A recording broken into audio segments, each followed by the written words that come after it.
Recording in progress.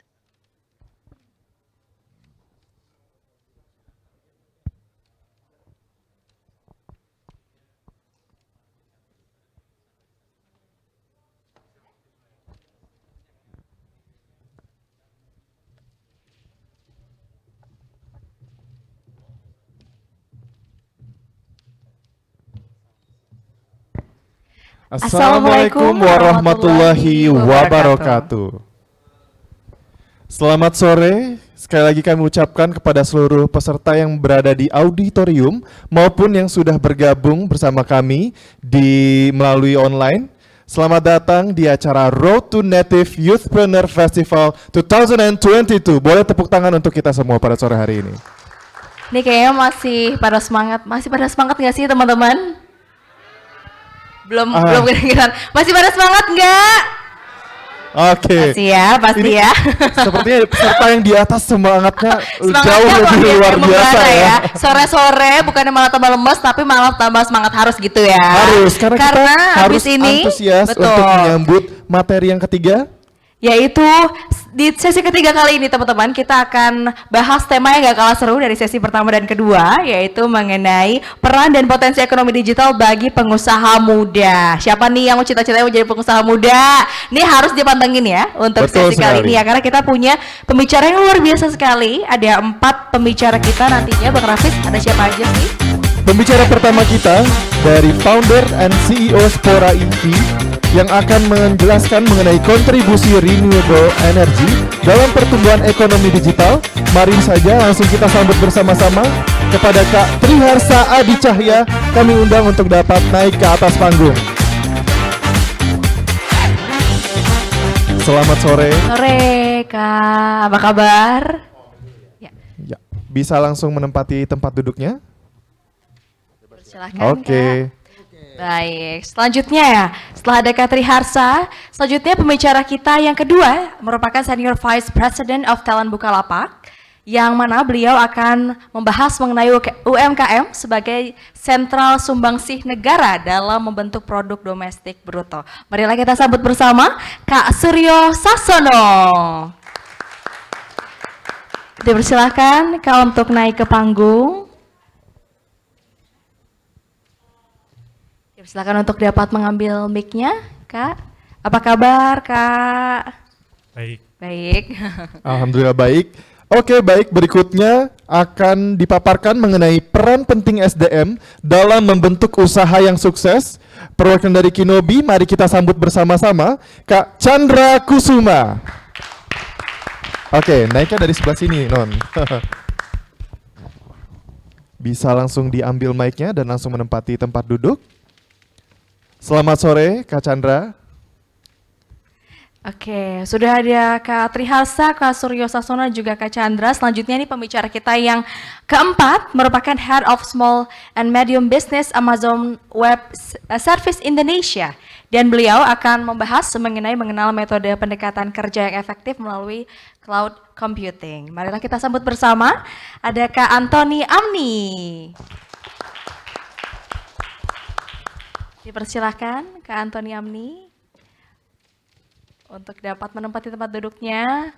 Oke, Non, latanya seluruh speaker sudah ada bersama kita di atas panggung. Betul. Dan yang tidak kalah serunya untuk meramaikan sesi 3 kita pada sore hari ini, mari kita sambut bersama-sama moderator kita, yaitu Michael Utu selaku Ventures Capital. Kami undang untuk dapat bergabung di atas panggung.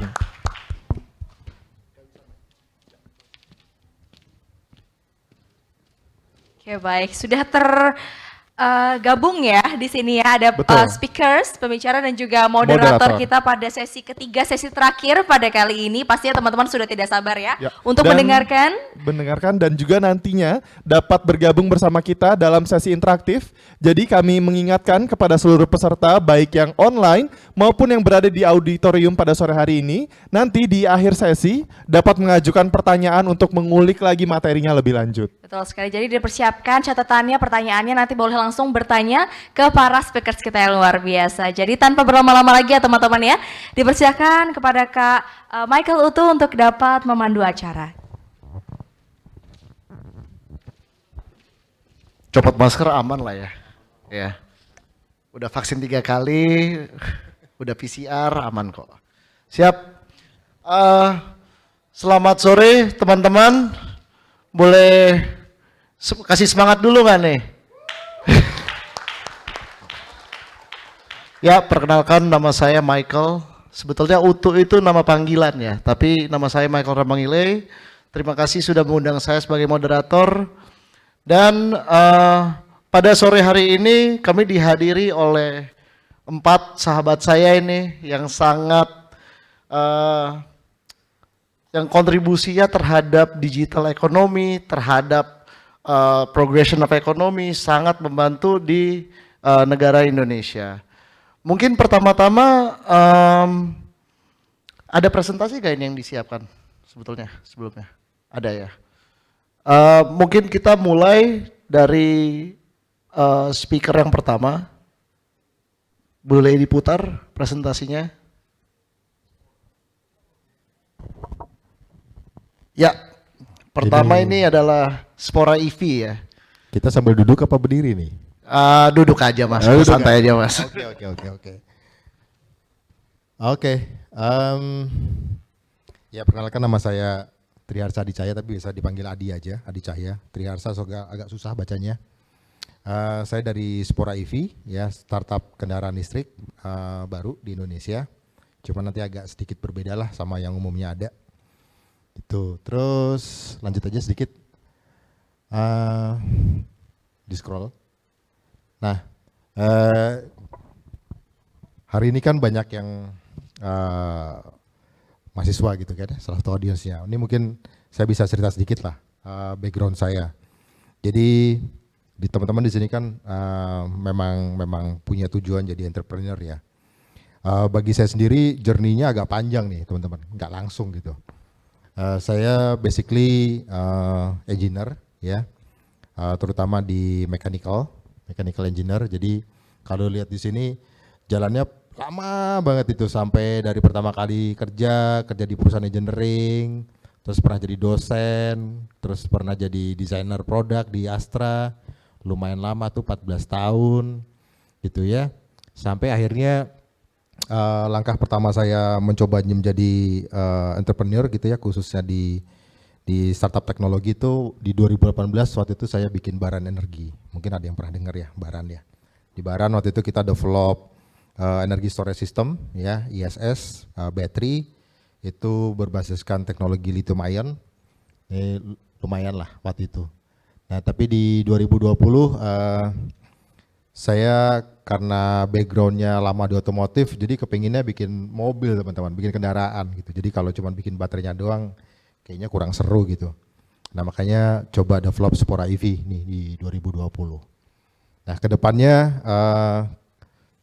hopefully juga akan ada beberapa lagi tambahan yang masih ada kaitannya. Jadi salah satu yang kita kejar itu di kendaraan listrik ini nggak bisa cuman jalan satu aja teman-teman, mesti ada ekosistemnya. Nah makanya kita banyak kolaborasi dengan teman-teman lain untuk melengkapi ekosistemnya. Tadi kita sempat ngobrol-ngobrol charging ya Mas Michael ya, gitu kan. Soalnya kan kalau ada mobilnya nggak ada charger nggak bisa kan, gitu. Nah itu memang sesuatu yang perlu di-create bareng-bareng dengan teman-teman yang lain. So this is also the opportunity ya buat kalian ya. Masih banyak sebetulnya field yang kita masukin di area kendaraan listrik ini. Yuk lanjut. Di scroll aja. Nah ini beberapa portfolio, karena saya pernah jadi desainer jadi boleh lah ya show sedikit ya. Ini pernah bikin sepeda motor, pernah bikin aksesoris buat mobil Fortuner gitu ya, bikin helm, sepeda.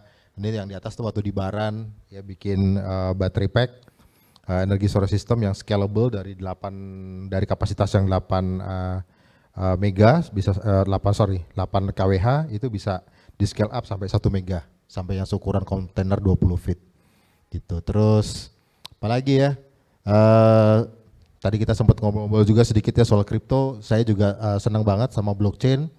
Ini saya pernah, yang paling bawah itu saya pernah develop kayak semacam canvas begitu ya. Ini mash up antara design thinking dan blockchain. Jadi gimana caranya kita bisa melakukan assessment sebuah case itu layak atau enggak untuk menggunakan teknologi blockchain di belakangnya. Gitu. Yuk lanjut, scroll aja. Nah, ini sedikit soal Spora EV. Spora EV ini startup kendaraan listrik, tapi agak kita tweak sedikit. Kita core-nya di engineering company, jadi kita kuat di rancang bangun kendaraan listrik. Nah, dari situ kita punya beberapa services yang kita lakukan hari ini. Yang pertama itu EV conversion. Jadi kita merubah kendaraan konvensional jadi kendaraan listrik ya. Bisa sepeda motor, bisa mobil, sampai ke mobil yang besar ya, bis, truk, sampai kendaraan tambang itu kita bisa lakukan. Terus kita juga melakukan bantu teman-teman untuk melakukan product development. Itu ya, sekarang salah satu project berjalan kita lagi ongoing deployment itu battery swap system. Tadi kita juga sempat ngobrol ya, sepeda motor di Indonesia, khusus sepeda motor listrik cenderung ke arah baterai swap gitu. Jadi daripada nunggu ngecas lama, baterainya aja yang diganti. Nah, ini kita lagi develop buat salah satu OEM baru di Indonesia, sistem baterai swapnya mereka. Jadi banyak sebetulnya yang juga bisa di-develop di situ. Terus yang terakhir kita juga develop ekosistemnya. Jadi kita berpartner dengan beberapa kawan-kawan. Ada yang mau ngerjain charging, ya kita bantu juga. Kita coba leverage marketnya sama-sama. Ada yang mau develop e-bike misalnya, kita bantu development e-bike-nya dan lain-lain. Nah, ini beberapa contoh-contoh juga project-project yang terkait dengan kendaraan listrik yang pernah kita kerjakan gitu. Mulai dari sepeda bambu di 2017, nanti sepeda bambunya juga udah baterai swap ya. Waktu itu zaman 2017 belum ramai itu baterai swap. Terus 2018 kita ini waktu di Baran ada paten, kita sudah dapat paten untuk battery energy storage. Gitu ya. Jadi modul baterai yang bisa di scalable ya tadi saya cerita dari sekitar 8 kW bisa sampai 1 mega. Nah, terus ini ada contoh konversi, ini mobil klasik Toyota Crown 72 Coupe. Ini kita pasang engine-nya dari Tesla Model S. Ini engine-nya kita beli kampakan dari California ceritanya waktu itu. Terus ini ada Moge listrik juga pernah, terus ini ada Vespa konversi. Terus ini tahun lalu kita pernah bantu salah satu BUMN untuk konversi bis diesel menjadi bis listrik. Jadi kira-kira gitulah yang dikerjain. Yuk lanjut. Nah, mungkin sedikit tambahan lagi. Yang ngajarin kendaraan, yang konversi kendaraan sebetulnya di Indonesia banyak gitu ya. Cuman perbedaannya di Spora ini karena kita memang perusahaan engineering, jadi kita lakukan step-stepnya itu sesuai dengan kaidah-kaidah engineering yang berlaku di dunia otomotif. Gitu. Jadi ini make sure bahwa apa yang kita kerjakan saat ini itu oke lah gitu, safety-nya, performance-nya dan lain-lain. Yuk lanjut. Nah, ini project yang ongoing, berjalan. Nah, ini satu yang tadi bis 8 meter. Terus yang tengah itu ada double cabin pickup. Ini untuk penggunaan di tambang batu bara. Terus ada logistic van, ya. Yang logistic van ini kita kerjasama dengan UI. Ini kita lagi coba. Jadi nanti bukan hanya dapat kendaraannya, tapi dari activity ini kita akan juga develop modul pelatihan. Jadi nanti kan kendaraan listrik mau banyak nih ya teman-teman ya. Kalau nanti sudah banyak, kalau nggak ada montirnya kan juga repot ya. Nah jadi ini kita kerjasamakan dengan UI untuk develop juga modul-modul trainingnya. Terus ini yang terakhir itu classic car. Ini kita lagi kerjakan juga satu unit Fiat 600 tahun 60-an. Ini kita rubah jadi mobil listrik. Terus tambahan sedikit, balik lagi sedikit.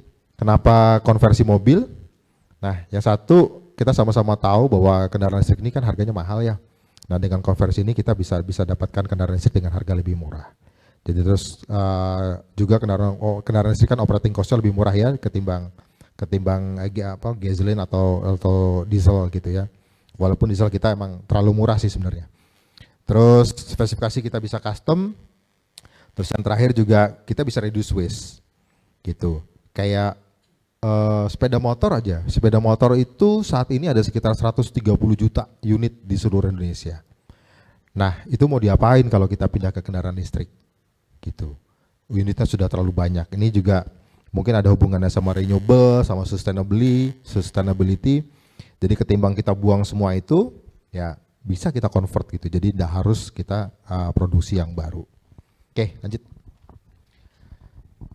Nah, terkait dengan topik renewable energy yang supaya untuk dorong growth di digital ekonomi ya. Ya lanjut. Nah, pertama mungkin ini udah agak klise sedikit ya, cuman nggak apa-apa. Kita emfasis sekali lagi, mudah-mudahan juga bisa menambah semangat teman-teman nih masuk ke industri ini. Kenapa renewable energy gitu ya? Ya pertama ini penting banget ya buat kita semua, diingetin lagi bahwa perubahan iklim ini sudah mencapai tipping point ya, sudah gawat banget. Jadi memang kita perlu segera secepat mungkin bisa pindah ke renewable. Terus yang kedua ini masalah ketahanan nasional ya. Kemarin saya baru baca cerita, kita baru mau beli oil tuh ya dari negara yang sekarang lagi perang gitu kan. Itu ya apa yang terjadi di geopolitik nasional internasional ini kan juga resiko ya buat kita ya. Apalagi kita sangat tergantung dengan impor minyak saat ini. Nah ini kalau energi bisa kita generate di sini, which is sebetulnya di Indonesia sumbernya sangat banyak, abundan, itu bisa mengurangi ketergantungan kita terhadap negara-negara yang lain. Terus yang penting juga buat kita semua, karena ada shifting ini menghasilkan opportunity baru buat kita, gitu ya. Nah, nextnya dengan adanya shifting ini, tentu saja ada banyak hal yang perlu disesuaikan, gitu ya. Mulai dari infrastrukturnya, mulai dari pembiayaan dan lain-lain. Nah, ini sebetulnya semuanya nanti juga bisa mendorong growth yang baru gitu, mendorong pertumbuhan ekonomi karena tercipta bisnis-bisnis baru yang sebelumnya nggak ada.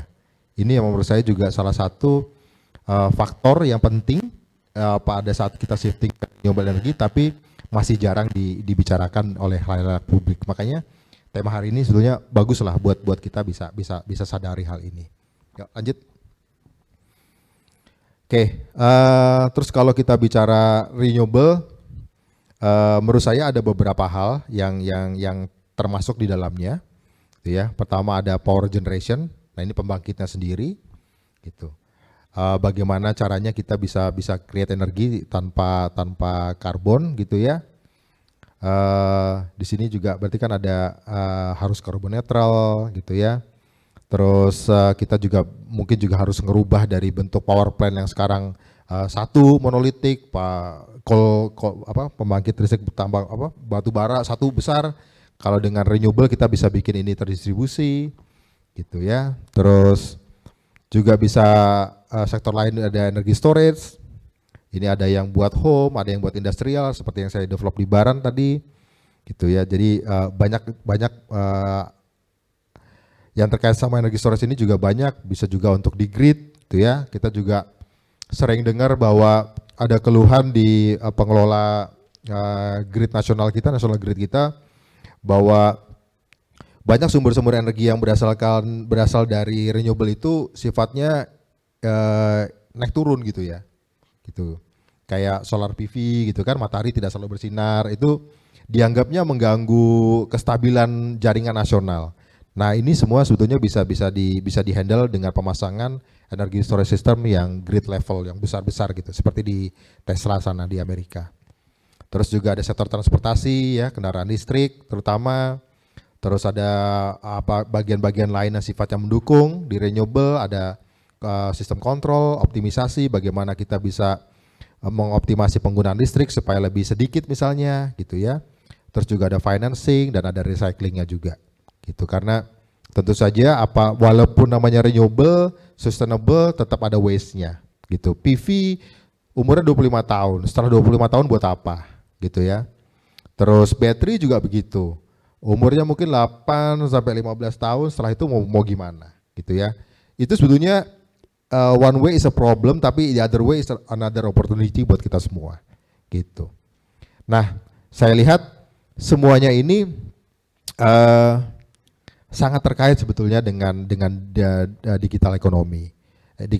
Digital ekonomi bisa kita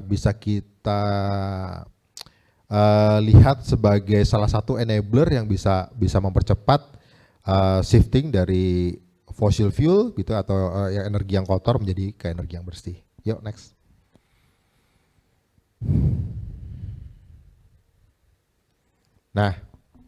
Nah ini kita lihat digital ekonomi, ini sudut pandang saya ya. Mungkin teman-teman juga punya sudut pandang yang lain. Hari ini digital ekonomi masih lebih banyak fokus di area-area tradisionalnya mereka, gitu ya. Misalnya di software, gitu ya, di productivity software, ada CAD/CAM misalnya, ada Office, terus ada juga area yang lain, ada yang di finance ya, fintech, ada lending, gitu, ada saving, ada trading, insurance, terus juga ada di sosial media yang sekarang lagi rame banget, gitu. Terus ada di entertainment. Nah, saya lihat ini sektor-sektor yang terkait dengan digital ekonomi yang ada sekarang, gitu, atau sampai sekarang ada. Nah, saya melihat bahwa kedepannya digital ekonomi ini juga akan shifting. Mereka akan banyak masuk ke dunia real, gitu, ke physical world, gitu. Bagaimana kita misalnya mengoptimasi tadi itu ya penggunaan energi, mengoptimasi traffic misalnya. Jadi apa yang ada di dunia nyata ini bisa juga dipowering oleh komputasi begitu. Nah ini bisa membawa hal-hal yang baru, bisa membawa juga bisnis-bisnis model yang tadinya hanya ada di digital ekonomi, bisa juga kita bawa ke physical world gitu. Nah ini yang juga menarik buat kita semua. Jadi shifting ini karena masih awal, menurut saya sangat menarik kalau kita bisa ride the wave-nya. Nah, oke, lanjut. Selanjutnya kita coba lihat nih, kalau hubungannya sama renewable bagaimana, gitu kan?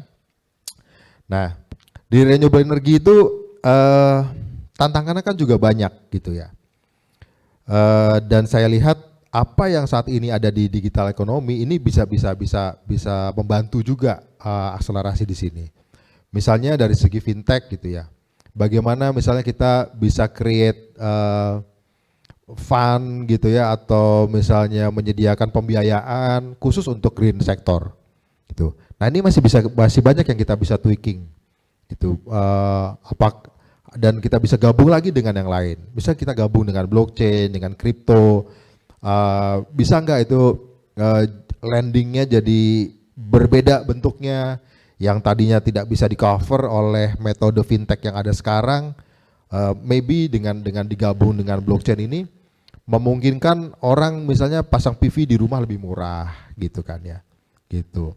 Atau ada nggak misalnya ketimbang misalnya kalau kita pasang PV saat ini kan yang dihitung hanya penghematannya saja, penghematannya dibagi sama investasinya terus baliknya 8 tahun misalnya kan, kita bisa gabung sama yang lain nggak gitu. Jadi itu make it more make sense gitu buat customer gitu. Tadi kita ngomong mini hidro gabung sama mining gitu kan, ya siapa tahu solar PV-nya kita bisa gabung sama mining, ya kan. Jadi saya lihat dari segi banyak sebetulnya kita bisa gabung. Nah begitu gabung bisa mass up, bisa menghasilkan produk baru, bisa menghasilkan ide baru, ya pada akhirnya ya buat entrepreneurnya ini jadi value bagi masyarakat, ini bisa berguna dan bisa dipakai dengan lebih mudah, lebih cepat gitu kan, aksesnya bisa lebih gampang diterima masyarakat gitu. Oke, lanjut. Ya ini contohnya aja, kalau misalnya di PV di rumah kita mau pasang PV, kalau misalnya kita gabung dengan digital ekonomi itu kira-kira gimana gitu kan. Kita bisa lihat customer journey-nya di bawah, mulai dari dia beli, kalau sekarang mungkin mau pasang PV bingung mau kemana gitu ya. Walaupun di Tokped kayaknya juga sudah mulai ada. Nah gimana supaya ini bisa lebih mudah, bisa lebih seamless gitu. Jadi waktu milih ngitungnya gampang, pembiayaannya gampang gitu kan. Jadi dari mulai beli, financingnya, ini semua bisa menggunakan atau kita gabung dengan yang udah ada sekarang gitu. Terus nanti juga penggunaan listriknya kita di rumah bisa dioptimasi misalnya dengan AI dan lain-lain. Terus sampai ke ujungnya sebenarnya kita juga bisa hitung dengan penggunaan renewable ini, even di rumah kita sendiri, berapa banyak karbon yang bisa kita kurangin. Nah, dan apakah misalnya karbon itu kita bisa pool jadi karbon kredit yang jumlahnya lumayan. Habis itu bagaimana caranya karbon kredit yang udah kita kumpulin banyak itu supaya ada value bisa segera masuk ke marketplace-nya misalnya. Gitu. Saya dengar hari ini IDX juga lagi develop ya market karbon khusus di Indonesia, targetnya launching sebelum G20 itu juga pakai blockchain katanya. Nah, jadi semua ini sebetulnya sangat menarik, bisa digabung-gabung, bisa diambil-ambil dan menjadi produk yang baru ke depannya. Nah, itu sih kali dari saya. Coba masih ada lagi nggak ya? Kayaknya sih udah sih. Oh ya, oke, itu aja dari saya, dari Adi Cahya, dari Spora EV. Terus kalau ada yang mau ke IMS juga jangan lupa mampir, kita ada show satu moge listrik di sana, ya mungkin kita juga bisa ngobrol-ngobrol nanti di sana. Oke, thank you. Balik ke Michael deh. Terima kasih Mas Adi, tepuk tangan dulu ini buat Mas Adi, luar biasa sekali ya Spora EV ini ya. Mungkin sebelum kita lanjut ke speaker selanjutnya, Mas boleh ya saya tanya-tanya sedikit ya Mas ya? Boleh. Soalnya saya ingin mengulik-ngulik juga nih sebetulnya Boleh. tentang Spora EV. Silakan. Jadinya emang perannya renewable energy dan inovasi-inovasi dalam bidang tersebut itu sangat penting ya untuk sustainability dalam dunia ini. Karena tentunya penggunaan fossil fuel itu meningkatkan level karbon dalam atmosfer dan menciptakan climate change atau global warming gitu ya. Sebetulnya ini dengan apa yang dilakukan dengan Spora EV ini menurut saya sangat menarik Mas. Soalnya kalau saya bandingkan dengan ya just say any electrical vehicle company misalnya Tesla gitu ya. Mereka kan menciptakan produk-produk yang baru ya. Dan sementara Spora EV ini mengkonversi dengan apa yang sudah ada. Dan sebetulnya kalau kita lihat dari sisi makronya saja nih Mas. Ini kan banyak penghematan atau efisiensi yang kita lakukan atau yang dilakukan oleh Spora EV. Maaf nih Mas, saya mau tanya harga nih Mas sebetulnya Mas. Oke, silakan. Selalu ditanya. Bisa bisa berikan gambaran nggak nih Mas bagi penonton-penonton yang hadir online ataupun offline, gimana sih perbandingan antara ongkos-ongkos untuk mengkonversi vehicle-vehicle tersebut? Terima kasih Mas. Ya, jadi kalau soal biaya, rule of thumb-nya itu dengan konversi ini kita bisa dapat harga itu up to 50% dari kendaraan yang setara. Jadi kalau misalnya sekelas Tesla Model 3 gitu ya di Jakarta berapa sih harganya? 1,8 gitu ya. Iya. Nah, kalau kita convert misalnya BMW seri 3 atau seri 5 gitu, kita convert jadi EV, ya harganya kurang lebih separuh lah dari Tesla Model 3 gitu. Jadi around 800 something gitu. Rule of thumb-nya gitu. Kalau misalnya di bis, kalau bis baru 12 meter bis listrik itu harga sekitar 4,5 sampai 6 M. Nah, dengan konversi ini kita bisa dapat bis listrik itu harga sekitar 2,5 sampai 3,5 lah gitu. Nah, ini sebenarnya menarik nih. Kayak belum lama kita ngobrol-ngobrol sama Transjakarta. Transjakarta tuh punya target di 2025 itu bis listrik 10.000. Kalau 10.000-nya harus beli bis listrik baru, berapa dia keluar duit? Ya kan? Kalau konversi ini satu bis misalnya hemat 1,5 M aja. Kali 10.000 itu banyak banget loh. Kita bisa pakai itu untuk bikin fast charging yang harganya mahal, ya kan?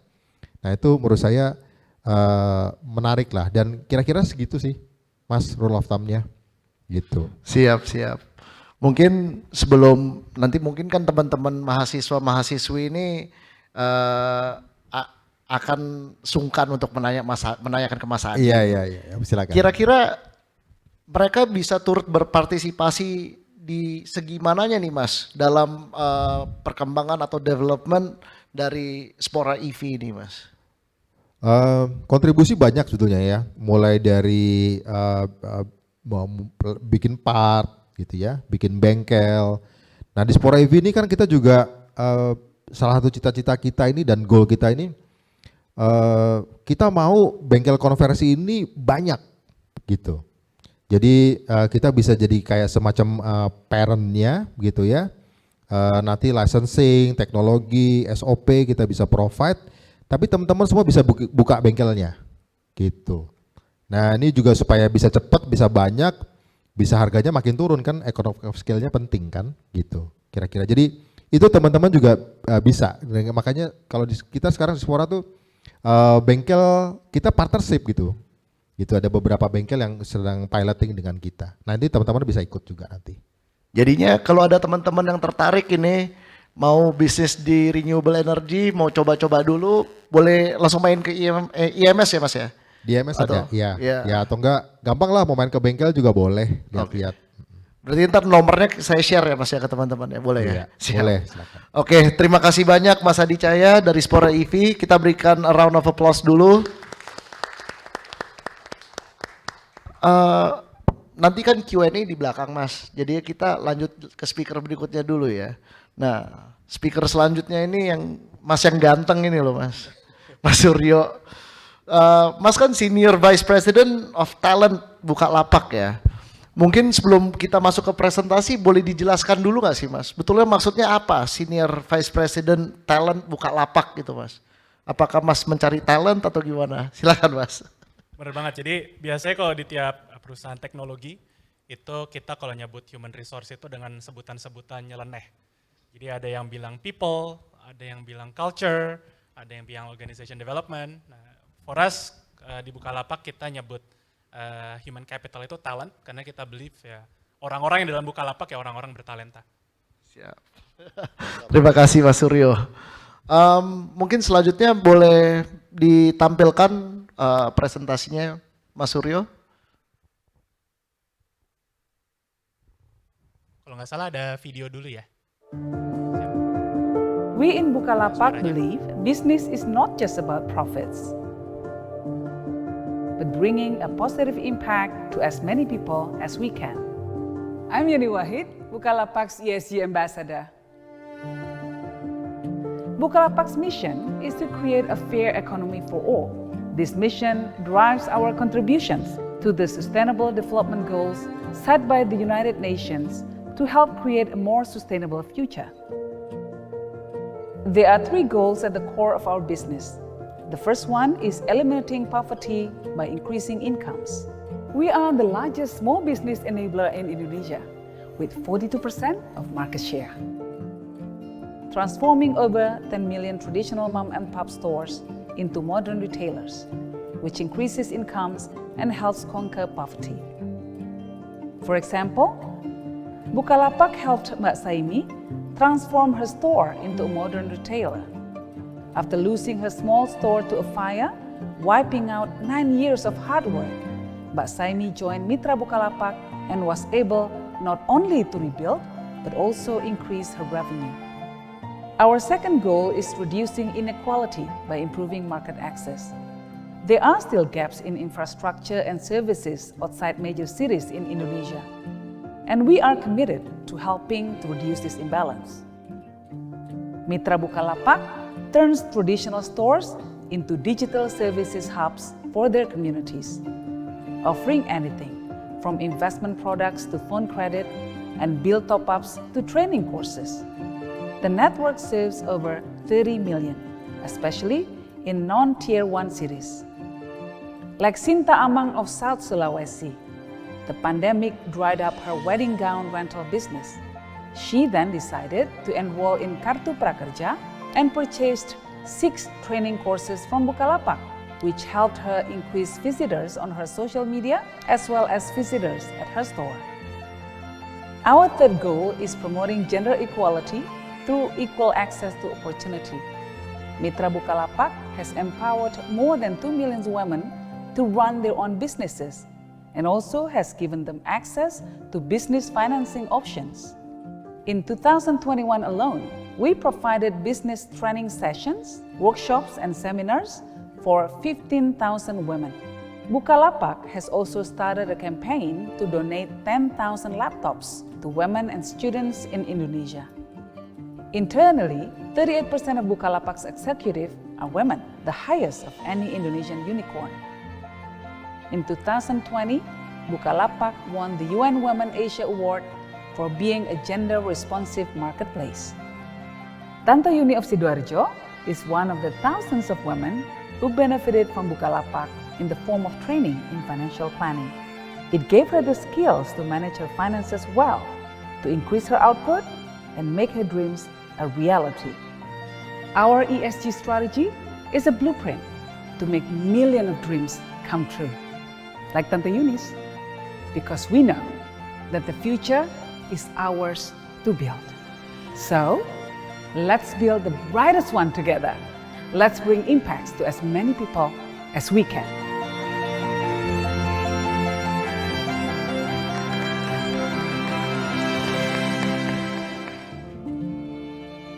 Luar biasa sekali ya ini ya.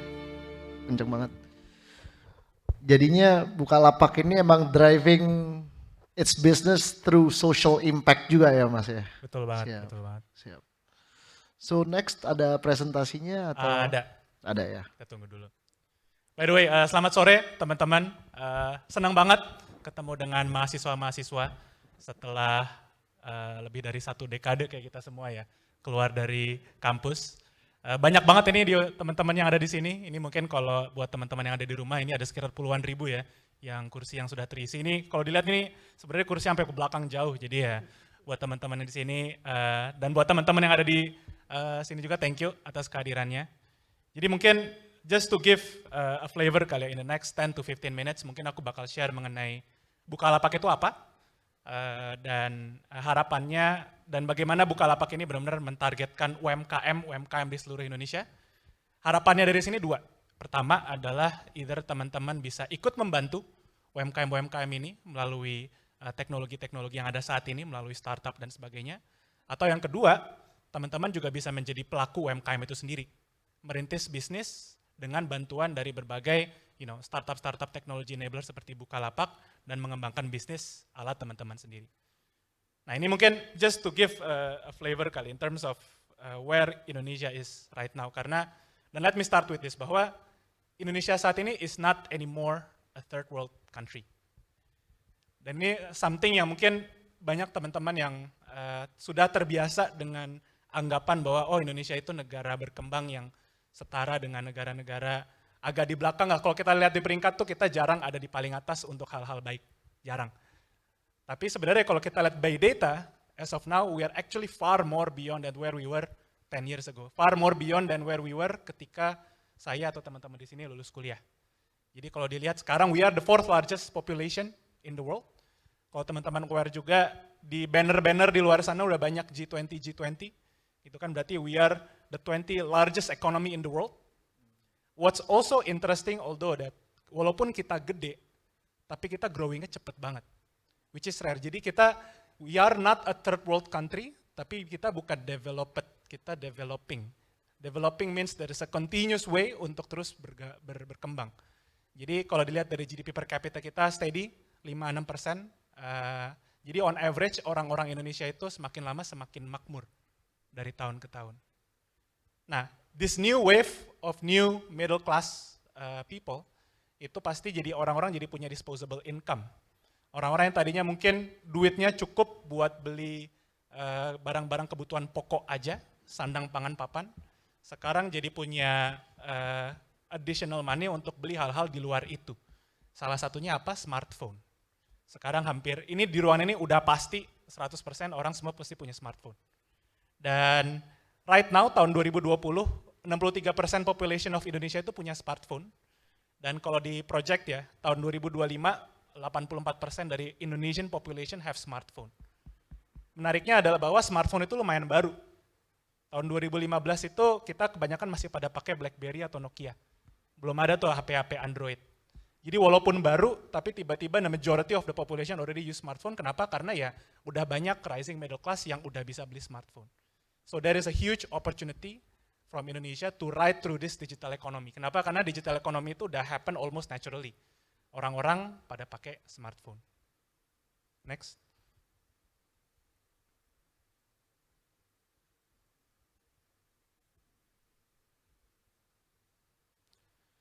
Nah kalau dilihat di Indonesia saat ini, the backbone of Indonesian economy adalah UMKM. Kenapa? Karena kalau dilihat seluruh PT yang terdaftar di Indonesia, almost 100% of PT-PT yang ada di Indonesia itu adalah ya UMKM. Medium or small enterprises.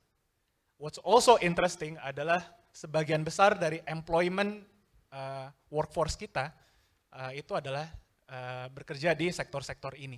Lebih dari 120 juta. Setahu saya angkatan kerja kita itu sekitar 150 juta. So it's more than 80% of angkatan kerja kita itu kerja di UMKM. Interestingly however, UMKM yang menggunakan teknologi as their basis itu cuma 13%. Nah, menarik kan ada gap. Jadi kayak 86% orang pada pakai smartphone, tapi cuma 13% usaha yang menggunakan teknologi in their day-to-day activity. Jadi sebenarnya ada opportunity nih, kebanyakan orang pakai smartphone for consumption basis, buka mungkin TikTok, Facebook, Instagram, tapi they never really embed them untuk hal-hal yang lebih produktif. And that's really the opportunity yang sebenarnya banyak perusahaan teknologi itu ngelihat. Gimana caranya sih kita bisa meleapfrog UMKM ini supaya bisa meng-embed teknologi in their day-to-day activity. Karena multiplier efeknya tuh banyak. Satu teknologi ini dikaliin sama 120 juta orang. Next.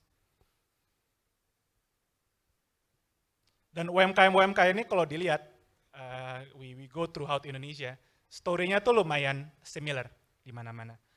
Mungkin kalau dilihat di Jakarta, hampir semua orang ya, aneh banget kalau orang tiap 10 menit nggak lihat Alfamart, Indomart, ATM, itu jarang banget. Di Jakarta kayak berapa menit dikit kita pasti udah lihat modern retails, berapa menit dikit kita udah pasti lihat ATM or banks, hampir seluruh jalanan itu di aspal.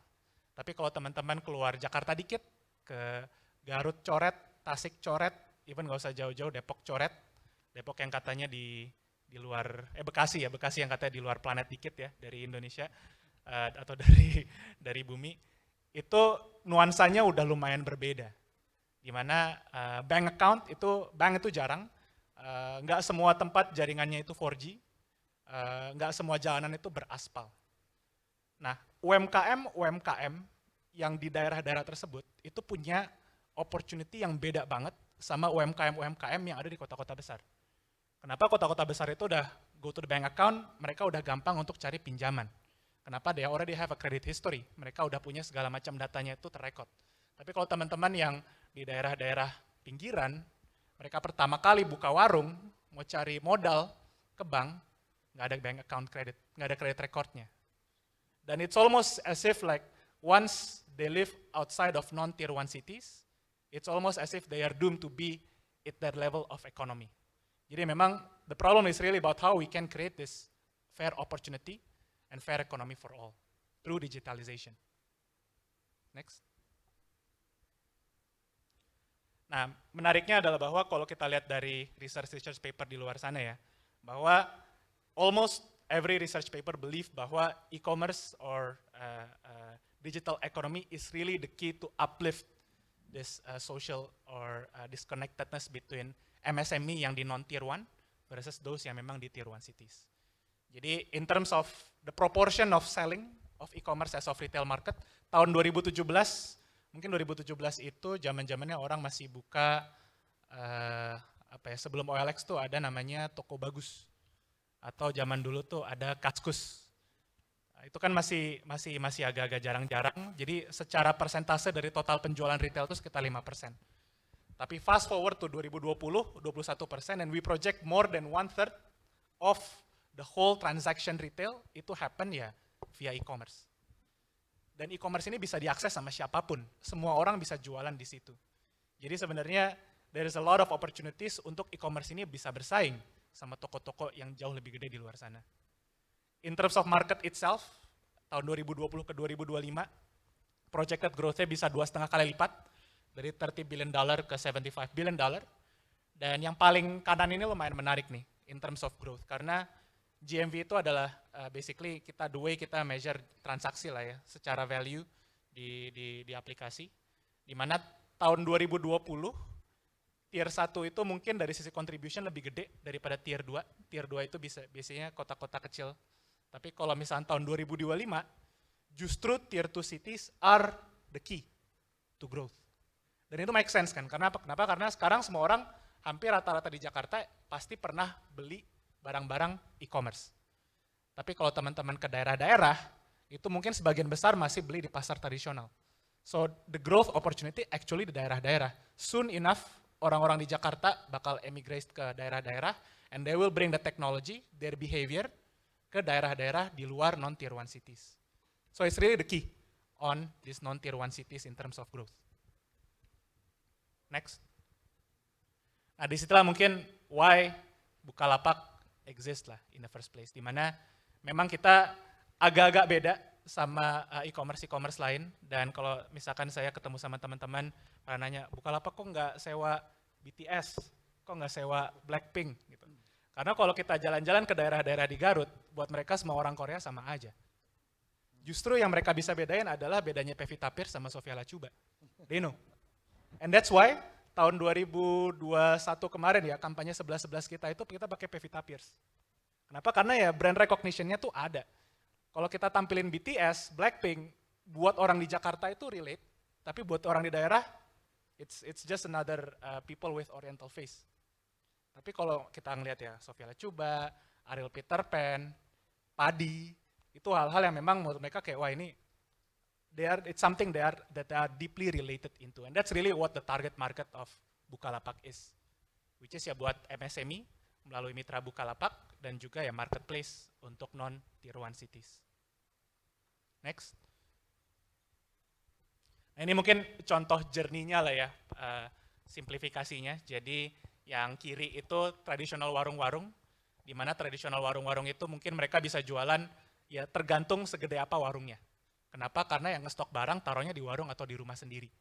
Jadi tergantung segede apa warungnya, tergantung storefront-nya segede apa, mereka bisa jualan ya autan, teh botol, Indomie, dan sebagainya.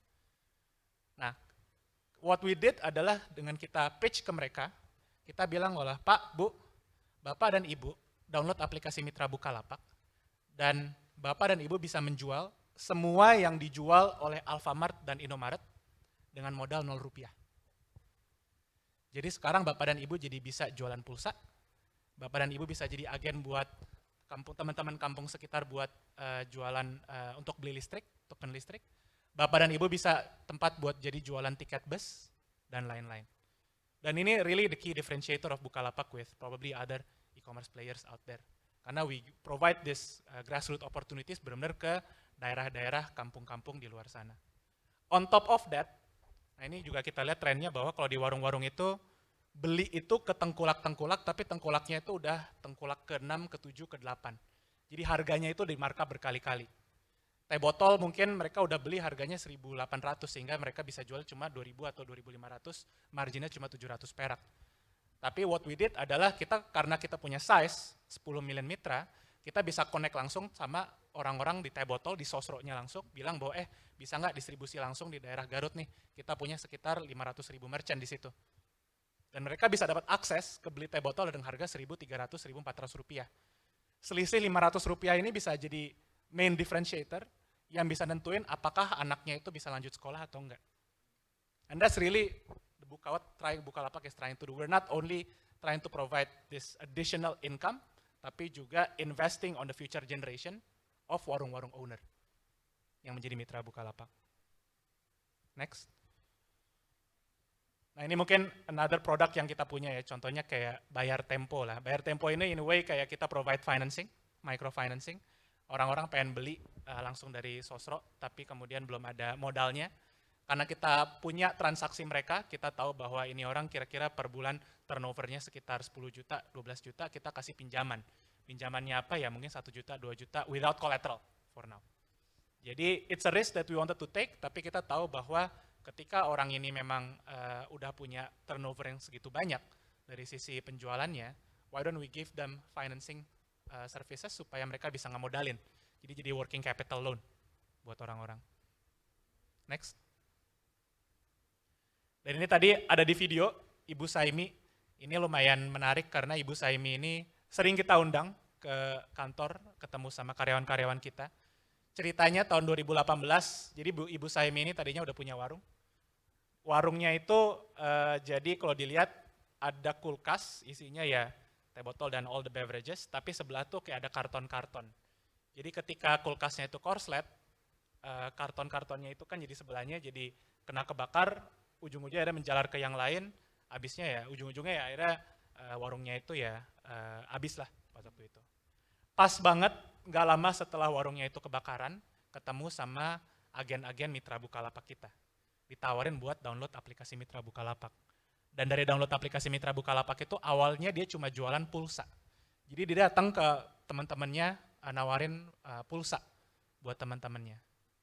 Fast forward to now, basically 6 months after dia menemukan aplikasi Mitra Bukalapak, mereka Bu Saimi sekarang jadi udah punya warung sendiri, udah bisa rebuild warungnya sendiri, dan after joining Mitra Bukalapak, their revenue growth bisa sampai meningkat lebih dari 12 kali lipat. Jadi yang tadinya mungkin per bulan bisa dapat income 3 juta, 4 juta, ya itu jadi berkali-kali lipat thanks to Mitra Bukalapak. Next. Dan ini mungkin terakhir ya, bahwa Ibu Saimi is basically one of the examples kita. There are 10 million Ibu Saimis out there yang memang sudah bermitra dengan Bukalapak. Right now we are the largest enabler of UMKM di Indonesia dengan 42% market share. Dan kalau Ibu Saimi 12 kali lipat, on average kita rata-rata mitra Bukalapak yang aktif di kita ya sekitar 3 kali lipat lah. Which is again 3 kali lipat is a much better value proposition, knowing that memang modal yang mereka berikan itu adalah 0 rupiah, dan kita juga tambahin permodalan supaya bisa meningkatkan taraf hidup dari UMKM-UMKM di Indonesia. Next slide. Kayaknya udah selesai. Thank you. Ini Bukalapak ini emang suatu yang kita sudah sering dengar ya Mas Suryo ya, tetapi impact yang Mas Suryo telah ceritakan ini emang dahsyat Mas. Dan not only you're developing a new technological business, but also you're driving for impact towards the society, and as you said, uang tambahan kecil buat UMKM kita itu, it could be the difference to actually paying off a school for an education for their kids. Jadinya ya itu adalah jadinya impactnya itu sangat signifikan Mas ya. Dan karena kita ini audiensinya juga banyak mahasiswa-mahasiswi Mas dari HIPMI PT, dan asumsi saya karena mereka masuk HIPMI PT berarti ada niatan untuk menjadi pengusaha atau pedagang gitu ya. Kira-kira dari program Mitra Bukalapak ini gimana kita bisa melakukan aktivasi dan engagement langsung ke mahasiswa-mahasiswi ini? Soalnya kalau saya ingat waktu zaman-zaman saya kuliah, ya ada ekstra-ekstra 300-500 ribu itu sangat membantu sih Mas untuk uang bulanan saya gitu ya.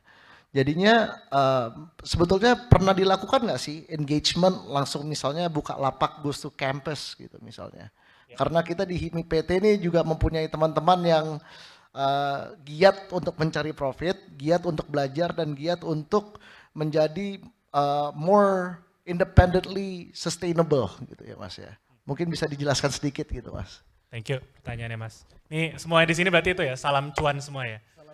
Jadi ini menurutku suggestion yang menarik banget karena biasanya target market kita tuh somewhat clearly differentiated, karena kalau kita datang untuk melatih UMKM itu kita cari memang orang-orang yang udah menjadi pelaku UMKM itu sendiri.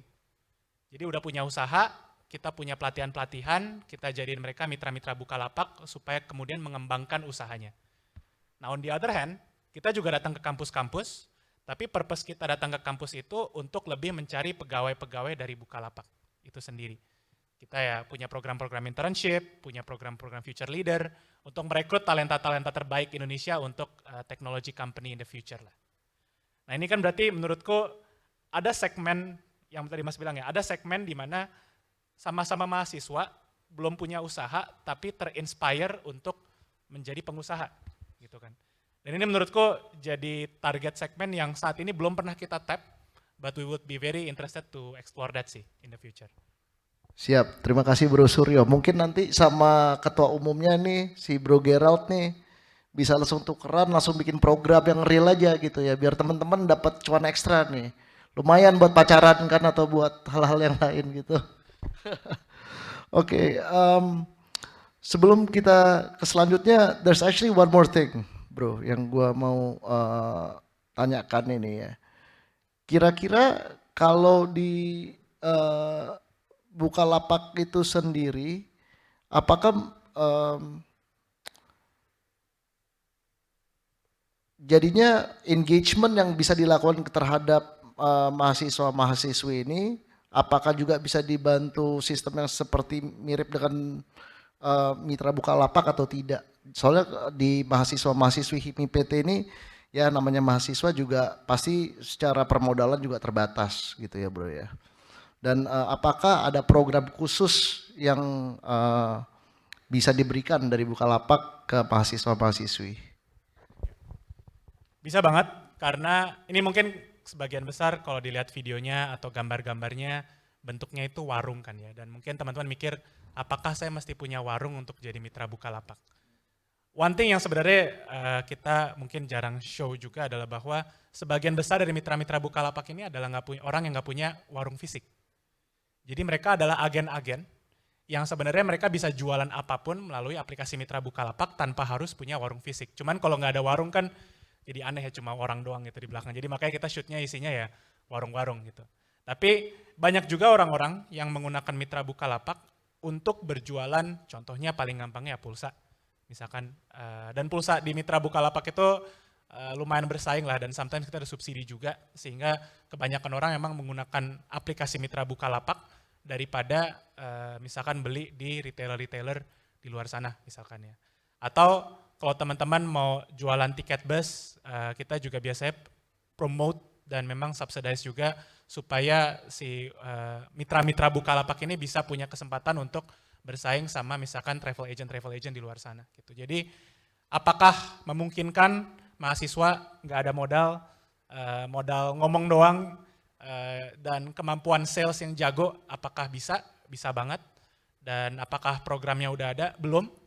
Tapi it's something that we definitely can consider lah. Thank you so much bro.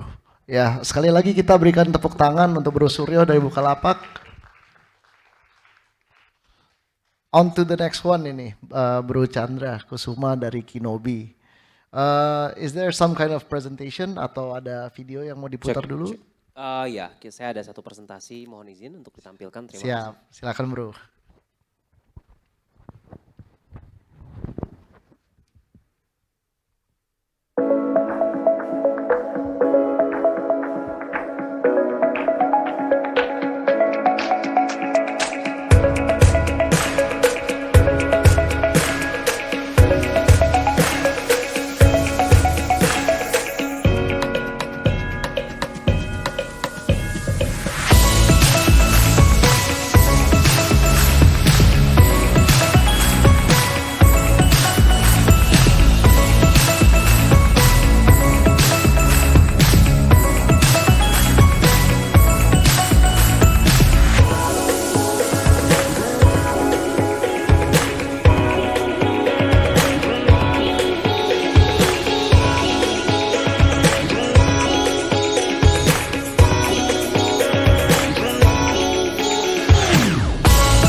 Oke, thank you. Saya langsung mulai aja dalam waktu 10-15 menit ini. Terima kasih Bro Mike sudah memberikan pengantar. Dan thank you teman-teman atas pemaparannya yang menurut saya sangat komprehensif dan membuka mata tentang bagaimana impact dari renewable energy dan tentunya the game changer in this nation, Bukalapak. Hopefully it could continuously contribute to the economy's growth National Economic Recovery. So jadi gini, perkenalkan nama saya Chandra Kusuma, jadi dalam hal ini saya mewakili Kinobi pada kesempatan ini. Terima kasih atas undangannya, salam hormat buat Ketua Umum dan Bro Syarif atas undangannya, terima kasih. Jadi dalam Kinobi ini dalam relevansinya dengan upaya bagaimana SDM itu bisa memainkan peranan penting. Saya langsung to the point aja ya. Generasi muda di Indonesia itu memiliki permasalahan yang menurut saya sangat krusial. Khususnya jika menghadapi apa yang dinamakan dengan bonus demografi. Bonus demografi ke depannya ini itu akan meningkatkan kompetisi antar SDM yang sangat ketat. Dan kita melihat dari sebelum pandemi saja jumlah pengangguran sudah signifikan. Bisa dibayangkan saat pandemi saat ini jumlah pengangguran makin super duper mega ultra signifikan. Nah dalam hal ini saya bersama dengan partner saya Ben dan Hafiz, kita bertiga kita build this Kinobi. Tujuannya itu waktu itu satu, karena kita tahu bahwa mahasiswa berhak akan literasi, pemahaman tentang bagaimana mengaktualisasikan diri mereka secara proper melalui hal yang paling standar. Mau jadi pengusaha, saya juga percaya teman-teman HIPMI, baik dari cabang HIPMI manapun ya, untuk memulai tahap sebagai pengusaha tidak harus serta-merta menjadi pengusaha langsung. Namun bisa diawali dengan apa? Dengan bekerja dulu. Kumpulin modal, belajar namanya manajemen, human relation, belajar namanya hubungan subordinasi, baru mereka bisa equip dengan yang namanya leadership. Ya, artinya langkah menuju entrepreneurship dapat dimulai dengan bekerja. Mungkin bisa next ya. Permasalahannya saat ini adalah ketika mahasiswa Indonesia ingin bekerja, yang paling buat saya prihatin, banyak sekali mahasiswa yang tidak paham tentang the fundamental of creating a resume. Membuat CV. Ada mahasiswa waktu itu kebetulan saya juga mengajar di Fakultas Hukum Trisakti, Fakultas Ekonomi Trisakti sebagai dosen tamu, dan juga di Esmod Business College, ya, sekolah modeling, tapi saya mengajar intellectual property rights, dan juga beberapa university lain dan institusi salah satunya Unisaduguna Business College. Jadi interaksi saya dengan mahasiswa cukup intensif. Walaupun background saya lawyer, I've been doing lawyering for 12-13 years. Now I'm getting into the entrepreneurship dengan beberapa portfolio di bidang financial technology dan salah satunya yang di luar fintech itu adalah Kinobi.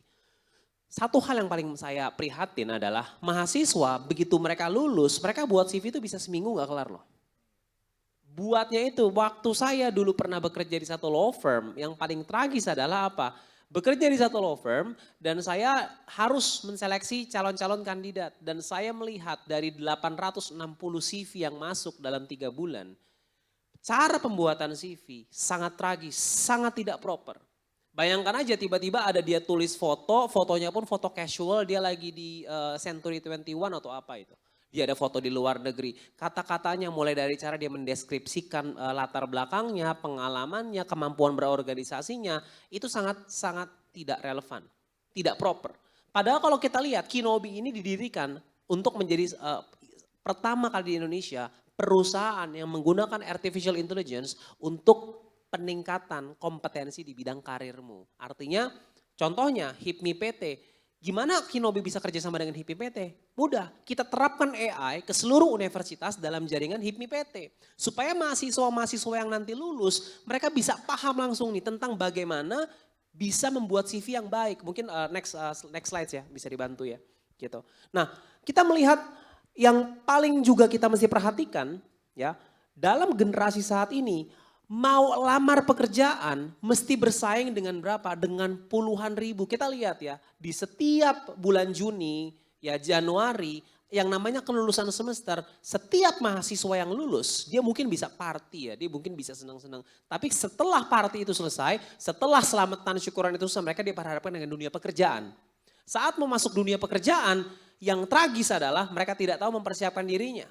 Ada yang mungkin mengharapkan koneksi orang tuanya, ada yang ketok pintu sana sini. Nah, Kinobi itu ingin bisa mendemokratisasi akses kepada apa? Kepada literasi dalam peningkatan kompetensi mahasiswa. Jadi kita ingin membuat AI, kita ingin ada AI ini diterapkan dalam bentuk CV, membuat CV. Contohnya, contoh realnya begini. Ada mahasiswa yang ingin kerja, next ya. mahasiswa yang ingin kerja di bidang asuransi dengan mahasiswa yang ingin kerja di bidang BUMN atau PNS, standar CV-nya tuh beda. Appetite-nya beda, preferensinya beda. Nggak bisa kita buat satu CV untuk semuanya. Nah, bagaimana peran Kinobi di sini untuk meningkatkan SDM mahasiswa? Kita memberikan suatu fitur AI yang dapat menganalisa pola preferensi, selera dari setiap subsektor usaha. Jadi kita bantu dengan AI, jadi nggak perlu 3 jam 1 minggu cuma buat satu CV untuk BUMN. Tiba-tiba dia mau kerja di salah satu perusahaan misalnya startup. Kayak saya percayalah, Pak Suryo pasti paham sekali ya. CV misalnya mau kerja di startup, concise, harus straightforward, harus on point. Ya, 3-4 lembar. Tapi saya pernah kerja di law firm, CV saya waktu itu 9 halaman. Harus lengkap karena ada elaborasi portofolio pengalaman saya menyelesaikan kasus hukum. Nah, mahasiswa kalau nggak tahu bagaimana preferensi standar appetite buat CV, saya percaya jangankan kalian bersaing, dari narok CV aja, CV kalian itu akan numpuk bersamaan dengan 50.000 CV lainnya. 3.000 CV lainnya, kalau PNS 50.000 itu.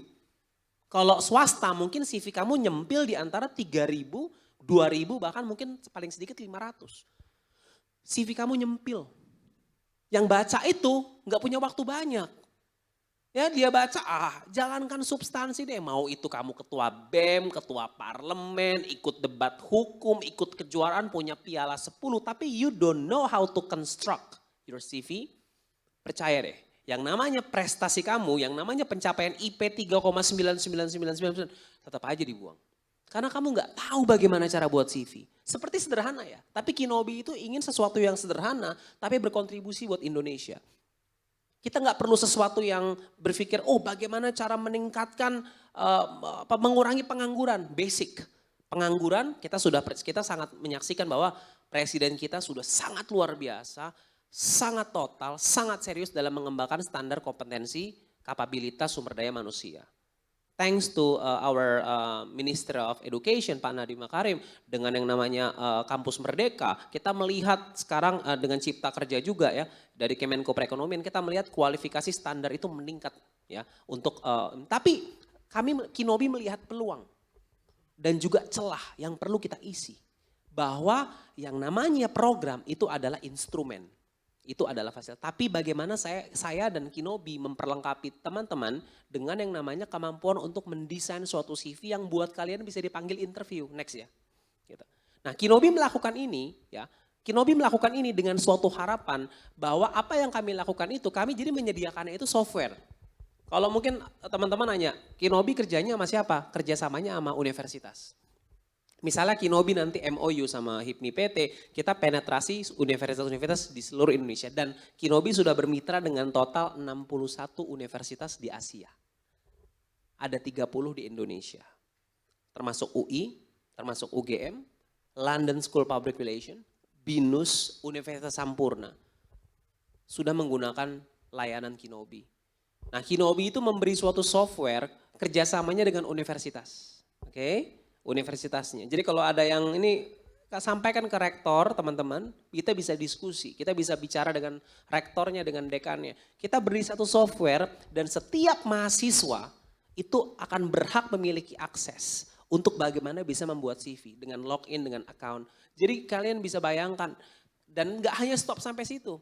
Tidak hanya Kinobi juga mengajari kalian mengenai bagaimana sih Pak, saya bingung deh Pak, saya mau ngelamar ke company level go to. Tapi di satu sisi saya ingin ngelamar ke Amazon Web Service menjadi internship. Gak usah permanen, internship misalnya. Kita percaya bahwa appetite dari perusahaan selevel Amazon juga sangat strict. Tidak bisa melihat CV yang abal-abal yang mungkin jangankan dibaca, dilihat aja udah gak tertarik. Tapi Kinobi tidak hanya melakukan itu, next ya. Tidak hanya melakukan itu, Kinobi juga memiliki suatu software yang bisa melatih teknik interview. Oke, waktu dulu saya cerita dikit ya. Interview saya dengar banyak orang, aduh Pak saya bingung interview. Saya punya pengalaman dulu interview, saya cerita dikit. Saya dulu di interview di salah satu law firm terkemuka di Indonesia. Saya ditanya, can you explain to me about yourself Chandra? Saya bilang, cara membuka interview aja ada yang namanya etika, ada yang namanya how to be elegant without showing off. Saya waktu itu bilang seperti ini. Thank you ma'am, first of all I would like to convey my gratitude for this precious opportunity to appear before you to elaborate more on my brief profile in regards to my track records in the university. So my name is Chandra Kusuma, I'm 23 years old. So I've been specializing in the corporate banking and finance, and transactional and investment law. So I've been doing several internships in other prominent prestigious law firms across Indonesia that have its primary core expertise in their mergers and acquisitions. I had my prior experience in the organizational structure as the leader of the Philip C. Jessup International Moot Court Competition. And I believe my contribution will be very massive to the company in achieving its objective. Itu etika interview aja, gimana kalian bisa jelasin? Seperti itu. Ya, itu pakai bahasa Inggris. Gak ada kata no, convincing. Saya dulu interview 4 menit saudara-saudara. 5 minutes saya interview, keterima. Langsung, oke. Ada karisma yang gak perlu dibuat-buat, tapi itu dilatih. Nah Kinobi itu memberi pelatihan teknik interview itu serius gitu.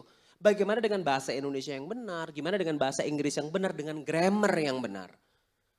Dan makanya saya gak kesulitan cari pekerjaan waktu itu. Nah, tapi kan saya mau ini untuk mahasiswa Indonesia bisa dinikmati oleh seluruh mahasiswa Indonesia. Bahkan cita-cita kami, mahasiswa dari Aceh, mahasiswa dari Papua, ketika mereka masuk ke sini, mungkin ada persepsi publik ya, ini persepsi ya. Bukan, saya tidak mengeneralisir. Wah kalau universitas topnya itu UI, UGM, top. Ya memang top saya akui. Kalau tier 2-nya, misalnya ya, ini persepsi orang aja, saya catat baik-baik. Persepsi mungkin ya. Tier 2-nya itu swasta. Trisakti, Untar. Tapi kalau dari luar daerah, orang langsung ngejudge. Padahal kompetensinya belum tentu kalah saudara-saudara. Bisa lebih pinter loh dari Medan. Bisa lebih pinter dari Papua. Nggak kalah. Nah cuma Kinobi ini next ya.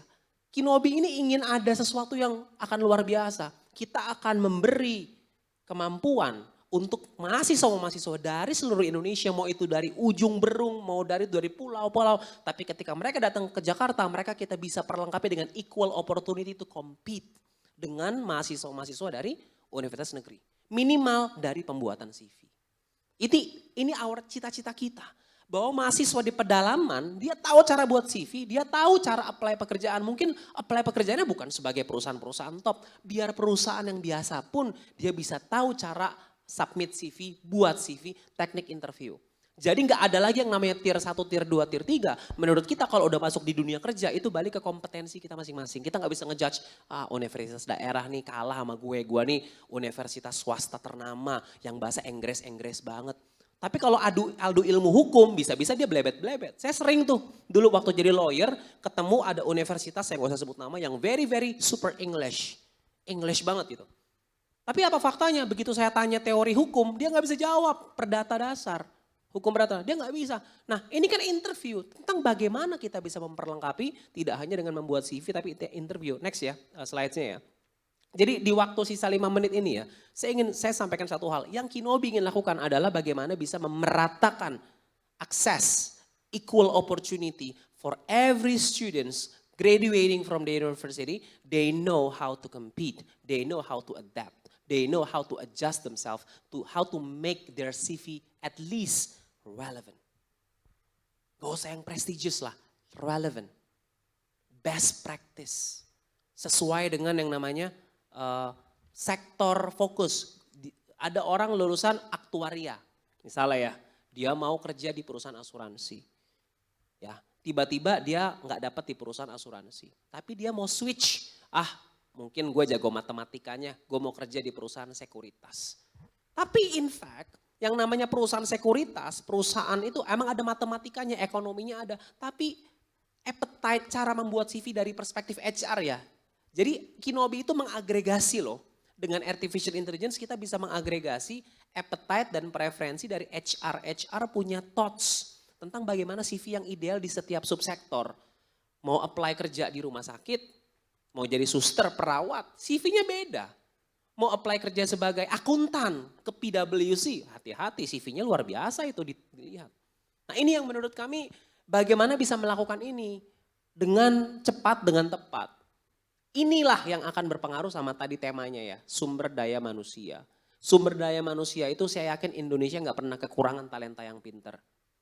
Nggak pernah kekurangan yang namanya bakat-bakat. Tapi bagaimana actualize themselves, bagaimana promote themselves. Gimana caranya Anda pinter, tapi Anda bisa menyampaikan Anda pinter tanpa sombong. Ya berarti melalui CV dong. Ya, bagaimana caranya? Dengan cara buat CV, resume yang benar, dengan kata-kata yang benar, dengan standar struktur yang benar. Itu dilakukan dengan artificial intelligence. Dan saya yakin sebagai penutup, whatever that we are doing now, itu akan berkontribusi signifikan untuk mengurangi tingkat pengangguran di Indonesia menuju pertumbuhan dan pemulihan ekonomi nasional. Penutup buat kami adalah, kami menyambut kerjasama dengan university dan of course, we are looking forward to partner with HIPMI PT. Kita ingin HIPMI PT memanfaatkan artificial intelligence. Ya jadi benar-benar HIPMI PT digitalize, go digital. Nah ini menurut saya akan jadi narasi yang luar biasa bahwa HIPMI PT ini memiliki marwah sebagai organisasi yang relevan, yang bisa adjust dan bisa melek teknologi dengan digunakan di universitas. Jadi betapa bangganya ketika HIPMI PT, mahasiswa-mahasiswa itu akan bilang HIPMI PT memfasilitasi artificial intelligence sehingga bisa menolong universitas itu untuk bisa masuk ke dunia karir. Thank you to HIPMI PT. Kinobi di belakang aja. Ya, karena menurut kita ingin menumbuh kembangkan HIPMI PT dan universitas di Indonesia ini menjadi universitas yang unggulan dimulai dengan mahasiswanya. Mungkin itu aja dari saya. Sebagai penutup, saya mengajak kolaborasi dengan universitas-universitas di Indonesia dan insya Allah ketika semuanya lancar kita bisa melihat pertumbuhan masif di Indonesia ini. Terima kasih. Bro Chandra, kalau boleh tanya nih bro, itu pernah ada case tadi nggak? Misalnya universitas sebelum memakai Kinobi dan setelah Kinobi, mahasiswa atau mahasiswinya keterimanya itu an increase of how many percent gitu dari occupationnya? Oke, tentu ada ya. Jadi kita ini kan menyediakan software, ibaratnya tinggal colok mahasiswa pakai. Jadi dealnya kita, MOU, partnership kita sama universitas. Dari assessment kita kasih itu kan pasti ada free trial. Ya dong, kita mau proof of concept lah. Kita nggak yang namanya, kita ngincernya nggak yang namanya cuan. Kita pengen lihat impact above profit. Profit will come by default. Impact first. Kita kasih free trial. Dan saat kita, saya nggak perlu sebut universitinya ya, confidential. Jadi tapi nanti kalau mau langsung diskusi kita buka-bukaan setelah ada NDA nggak apa-apa. Cuma intinya universitas ini universitas negeri. Ada satu swasta. Saat kita beri teknologi kita, akhirnya pada akhir masa trial, ya, dikumpulkanlah mahasiswa-mahasiswa itu untuk mempresentasikan atau menjelaskan bagaimana dampak atau manfaat daripada itu. 98% mendeklar ya, it's good. Very useful. Very useful. Jadi gini kesimpulannya gini bro, saat mahasiswa lulus, ada 100.000 mahasiswa lulus mungkin dalam on the very same month. Ya, Juni misalnya zaman-zamannya ini ya, wisudaan ya. Begitu wisudaan 100.000 di seluruh Indonesia. Bayangkan nggak? Dari 100.000 itu ada mungkin 50.000 pusing buat CV. Tapi 50.000 lain udah apply. Yang namanya mahasiswa sekarang kalah cepet, nggak bisa manfaatkan momentum, dia nggak bisa maximize, ketinggalan. Tapi dari 50.000 yang udah ngerti cara buat CV, kita ambil aja 20.000 memanfaatkan teknologi Kinobi. Minimal ya sebelum orang masuk ke dunia pekerjaan udah dicegat duluan. Mereka yang pakai CV dari Kinobi udah masuk duluan, tapi begitu ada yang mau apply, sorry Pak, posisinya udah penuh, diambil sama si Chandra atau Udin. Ya, sorry Pak. Very fast, right? Itu maksud kami dampak yang memang udah dirasakan. Gitu. Luar biasa, sekali lagi tepuk tangan buat Bro Chandra ini. Jadi ya Ketum Gerald kalau mau bantu teman-temannya dapat kerjaan dengan cepat, langsung hubungin ini habis gini. Siap. Ke berikutnya, last but not least, Bro Anthony. Saya perkenalkan ini dari web Amazon Services. Pasti teman-teman udah tahu lah Amazon apa ini. Silakan Bro Anthony. Mungkin sebelum dimulai video atau presentasinya, ini sore ini luar biasa ya. Takeaway saya habis ini saya pengen ke Kinobi. Saya pengen mengasah CV saya supaya saya bisa apply ke Bukalapak. Dan insya Allah kalau diterima punya cukup uang untuk konversi mobil saya jadi mobil EV. Selamat sore buat teman-teman semua. Semangat pagi. Ayo. Terima kasih untuk Nama saya Anthony dari Amazon Web Service. Kalau boleh tunjukkan ya, siapa yang tahu Amazon? Kalau nggak banyak tahu nggak apa-apa, it's okay, it's good. Kalau itu kita mulai aja, saya ada sedikit bercerita, mungkin kita mulai dari video dulu.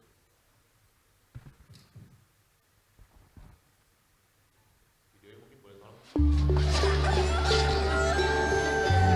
Seluruh sendi kehidupan kita digerakkan oleh internet. Mau ikan mbak? Seger-seger mbak? Aku suruh ibu aku bisa. Dan AWS sebagai penyedia cloud computing kelas dunia selalu ada di setiap bagiannya. AWS ada di balik mereka yang menghadirkan keluarga yang berjauhan seakan sedang bersama. Di balik mereka yang mempermudah jutaan transaksi di seluruh negeri. Kirim ya. Cancel kan? Di balik mereka yang mengubah hal yang dulu makan waktu sehari. Bener kamu seminggu cukup.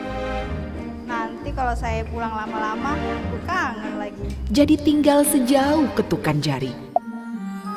Di balik mereka yang melayani masyarakat setiap hari. Besok apa antar ya? Dan di balik mereka yang memutar roda perekonomian bangsa.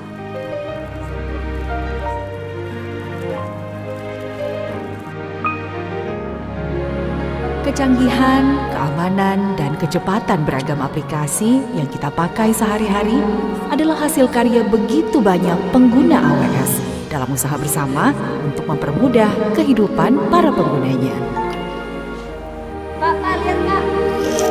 AWS telah bertumbuh di seluruh dunia dan kini kami hadir di bumi Indonesia dan bersama-sama kami siap bekerja membangun bangsa. Ya, mungkin bisa ditampilkan presentasinya. Ini kan hari ini ceritanya, soalnya jadi mesti dibandingkan mana yang cocok, it's okay. Kan hari ini ceritanya adalah bagaimana teman-teman kita semua lah ya bisa menjadi pengusaha-pengusaha muda yang baru gitu kan. Jadi saya ingin izin bercerita bahwa kalau kita bicara digital economy, the last 10, 15, 20, I guess 10 to 15 years lah ya, yang menjadi katalisator dari digital economy sebenarnya itu adalah cloud computing. Jadi saya akan sedikit bercerita apa sih itu cloud computing dan kenapa teman-teman di sini semua kalau menjadi pengusaha itu harus melek cloud computing dan bisa memanfaatkan cloud computing untuk membangun perusahaan kelas dunia dari Indonesia yang berikutnya gitu. Mungkin next slide. Saya ingin bertanya dulu nih. Next slide, tolong. Dimainkan aja animationnya, sorry. Terus Mbak, terus. Ya, kalau kita ngelihat ada 4 perusahaan di sini gitu ya. Kalau ditanya apa sih 2 bumbu rahasia yang kira-kira membentuk mereka dari awal bisa sampai sekarang gitu ya. Ada Gojek, ada Traveloka, ada Grab, ada Halodoc. Ya, next slide. Yang pertama adalah di balik startup tadi ya, itu ada founder yang hebat ya, yang berani dan visioner. Saya ingat banget ketemu sama Mas Menteri Nadiem itu di 2008 ya waktu itu ya. Beliau itu masih kerja di McKinsey gitu. Beliau meninggalkan sebuah perusahaan konsultan kelas dunia untuk bisa membuat sebuah perusahaan yang ide awalnya pengen mendigitalisasi driver Gojek. Itu mengambil resiko kan, jadi satu teman-teman kalau mau buka usaha harus berani dong, harus punya nyali. Mengambil resiko yang terarah, jadi itu yang pertamanya. Ada founder yang berani, visioner, dan hebat. Yang kedua, kayaknya Mike nggak suka sama saya nih. Yang kedua, kalau boleh next slide, adalah di balik mereka membangun awal perusahaan tadi ya, teknologinya itu ada cloud computing ya. Kebetulan mereka tadi berempat lahirnya awalnya itu semua ada di AWS, perusahaan tempat saya bekerja gitu. Jadi kenapa sih ini menjadi penting gitu kan? Karena mungkin kalau kita bergerak ke next slide, kenapa cloud computing itu diperlukan untuk mereka-mereka yang ingin membangun dari awal. Next slide tolong penitia. Dan ini dimainkan aja. Kenapa sih kalau kita bicara cloud computing adalah gini.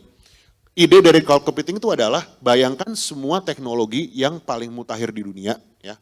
Server, storage, database, AI, tadi kita bicara machine learning, yang bisa diakses lewat internet dari kita siapapun yang ada di dunia ini, baik itu dari Medan, Makassar, Jakarta, Papua, asalkan punya akses ke internet, bisa mengakses ke AWS itu bisa memanfaatkan semua teknologi tadi untuk membangun aplikasinya.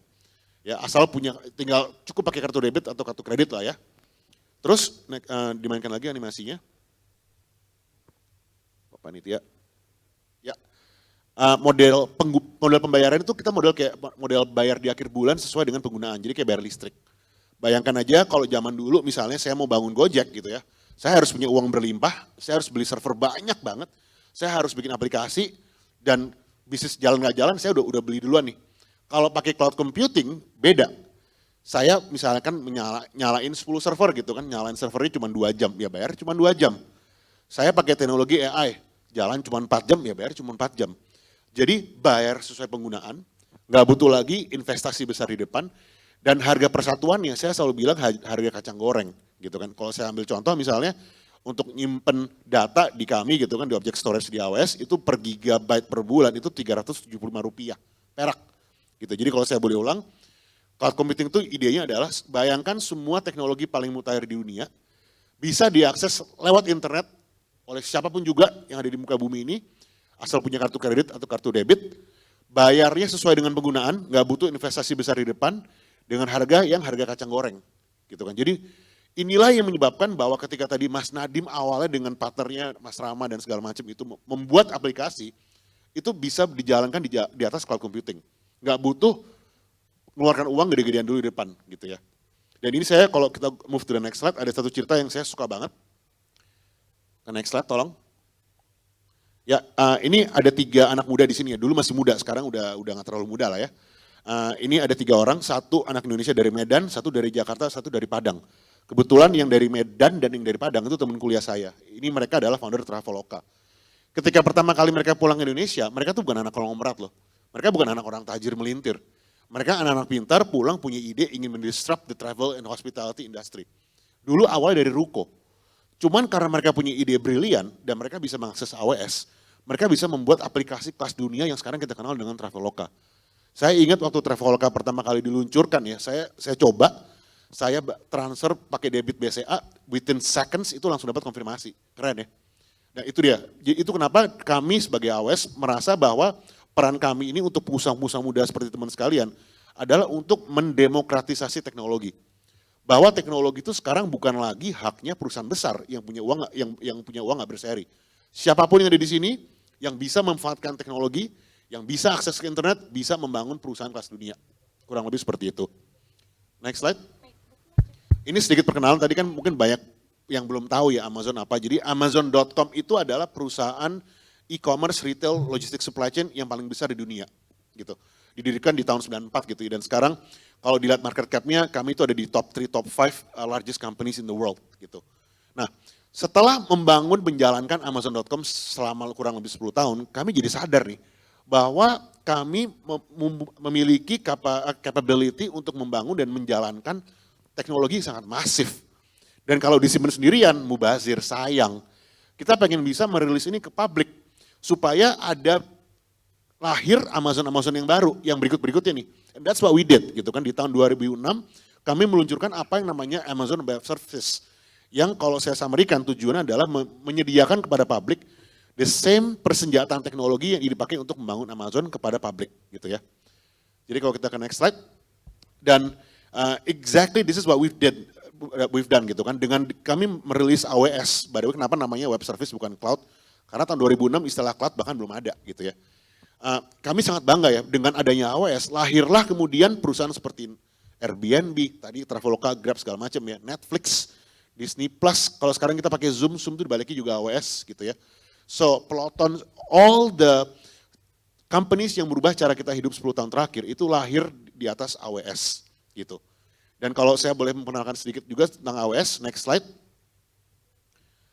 Kami adalah perusahaan cloud yang pertama ada di dunia gitu ya.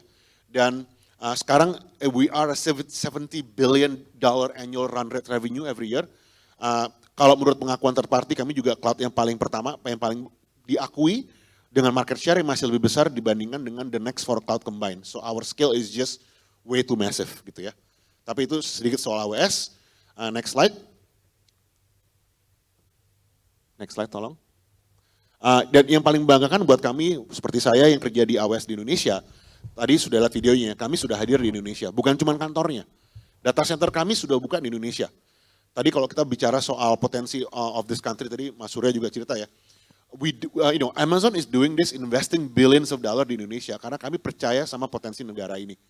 Ya, jadi sekarang cloud infrastructure-nya sudah siapkan, teman-teman tinggal pakai. Ya, jadi nggak ada alasan lagi nih harus jadi pengusaha-pengusaha yang baru gitu ya. So kami siap membantu. Next slide. Saya juga nggak mau berlama-lama di sini, tapi intinya kalau masuk ke cloud seperti AWS itu nggak cuma ngomongin server. Tadi kita ngomongin soal AI, machine learning, data lake, apapun itu semua sudah tersedia, bahkan satelit. Dan semua metodenya adalah pembayaran sesuai penggunaan. Nggak perlu lagi kita di depan nyiapin uang MM-an untuk siapin sistem.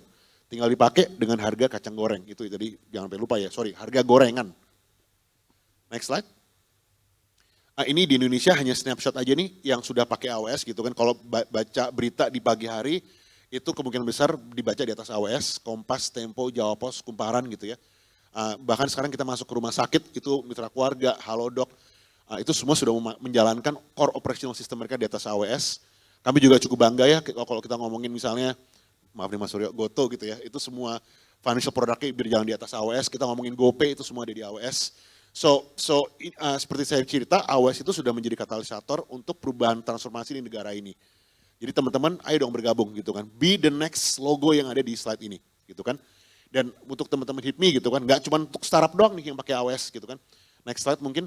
Bahkan kalau kita bicara industri yang lahirnya bukan di dunia digital, itu sudah banyak memakai AWS untuk menjalankan core system mereka. Kita ngomongin plantation, seperti KPN Corporation nih punyanya Pak Martua Storus. Kita ngomongin rumah sakit dari Mitra Keluarga, kita ngomongin manufacturing, itu semua sudah berjalan di atas AWS juga. Jadi kami bangga bisa menjadi bagian dari perubahan yang ada di negara ini dari sisi digitalisasi. Masuk ke last slide. Next slide please.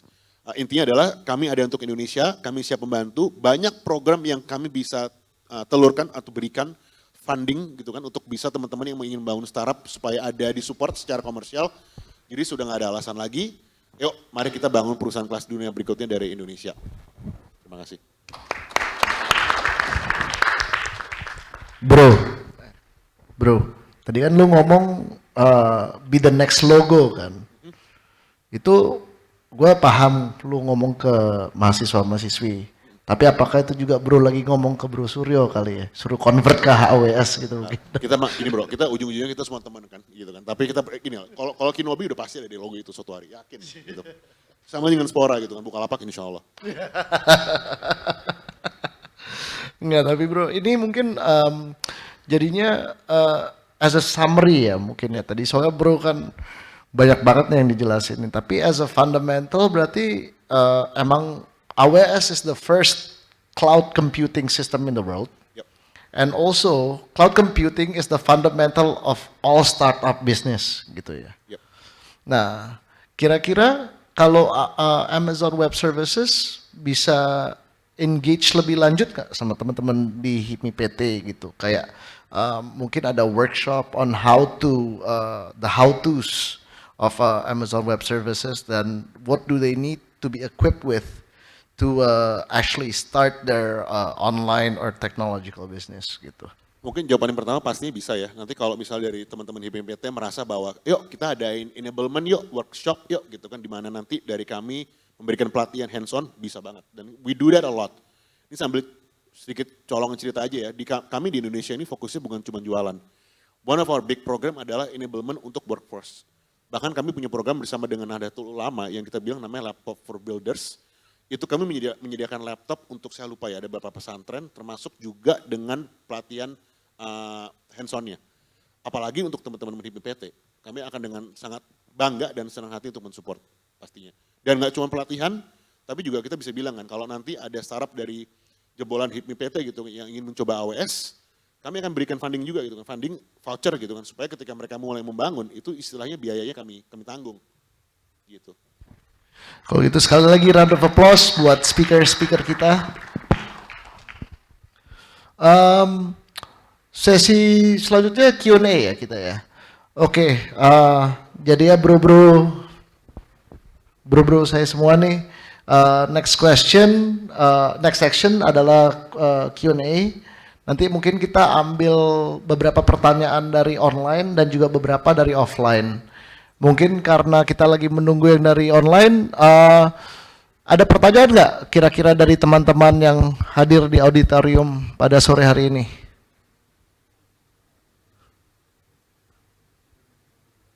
Kayaknya udah ngantuk ini atau lapar kali ya. Yang nanya kalau yang dari Mbak nanti bisa foto sama Mas Suryo. Kayak Nikola Saputra kan? Kalau pertanyaan online belum ada? Belum. Oh itu ada pertanyaan satu. Mungkin mic-nya bisa dikasih.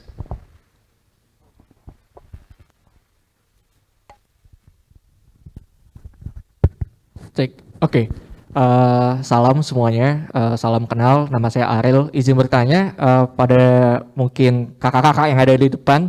Pertanyaan saya sebenarnya cukup singkat ya. Bagaimana sih caranya untuk mengengagement mungkin beberapa teman-teman yang belum punya pandangan untuk memulai bisnis. Terutama kalau kita lihat sebenarnya bisnis ini kan nggak cuma soal memulai ya, tapi ini soal mindset. Kalau yang saya coba lihat dan pandang beberapa kali dan mengikuti beberapa sesi ya, kalau yang saya pandang lagi, sepertinya untuk generasi saat ini atau mahasiswa saat ini, khususnya di Indonesia ya, mindset ini masih cukup kecil nih scope-nya untuk memulai bisnis. Semisal kalau kita lihat mau mulai bikin kopi aja mungkin kita pengen paling enak sedaerah ini gitu. Tapi kan kalau kita lihat mungkin di Singapura atau mungkin beberapa negara di ASEAN, mungkin karena negara kecil juga ya, mereka akan punya mindset untuk bagaimana caranya punya bisnis yang skalanya itu ASEAN minimal.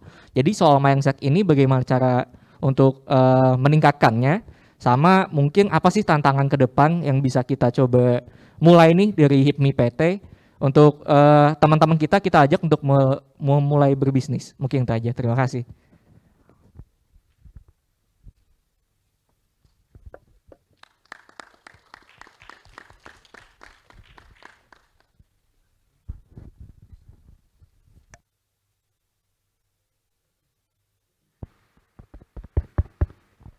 Maaf tadi pertanyaannya ditujukan ke boleh siapa aja yang jawab atau gimana nih? Siapa yang jawab? Kira-kira siapa yang bersedia nih?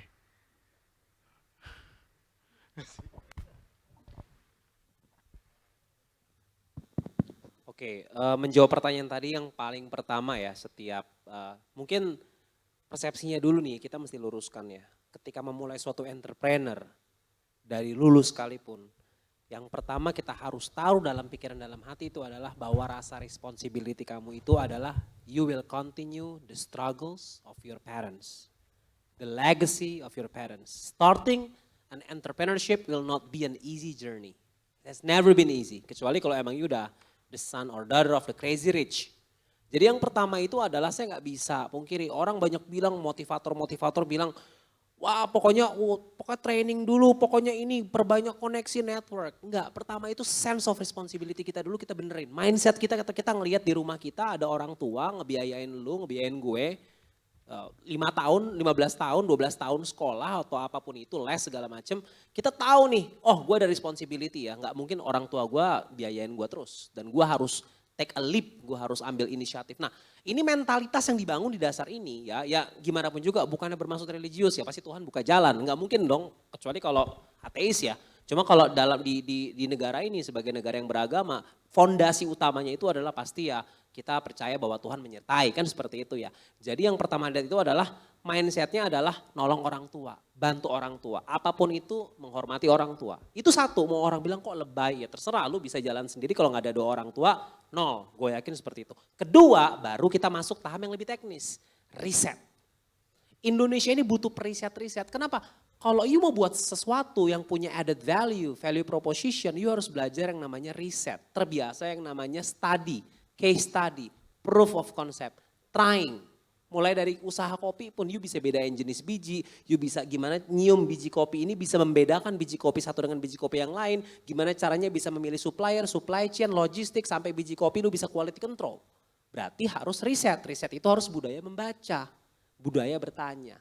Jadi apapun deh, company seperti Gojek, Bahkan bosnya Amazon, Jeff Bezos, mereka semua tuh biasa yang namanya R&D, Research and Development. Itu kuatnya di riset. Orang yang riset 3 tahun maupun dia 3 tahun lu riset mulu. Begitu udah jadi produknya itu cuma butuh setahun untuk jadi something big.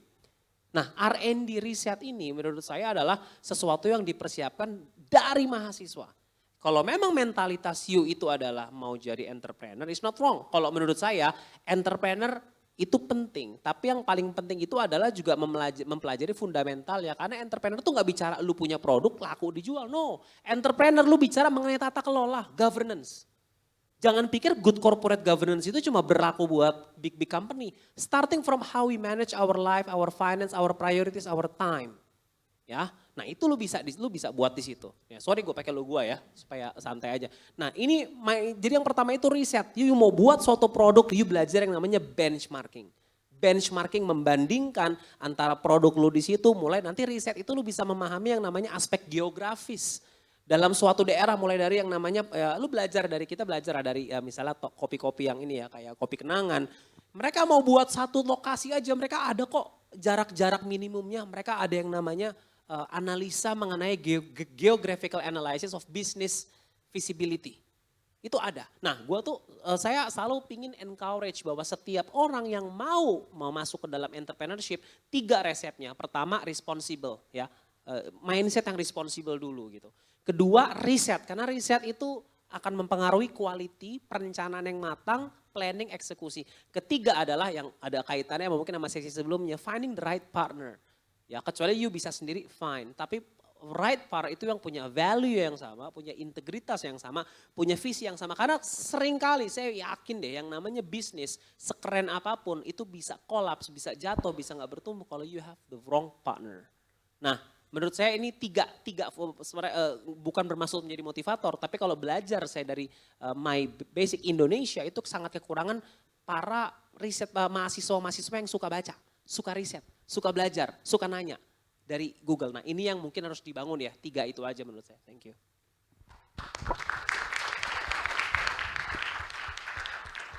Kira-kira udah terjawab belum pertanyaannya? Udah ya. Next question ada? Atau ada yang online mungkin? Oh, oke.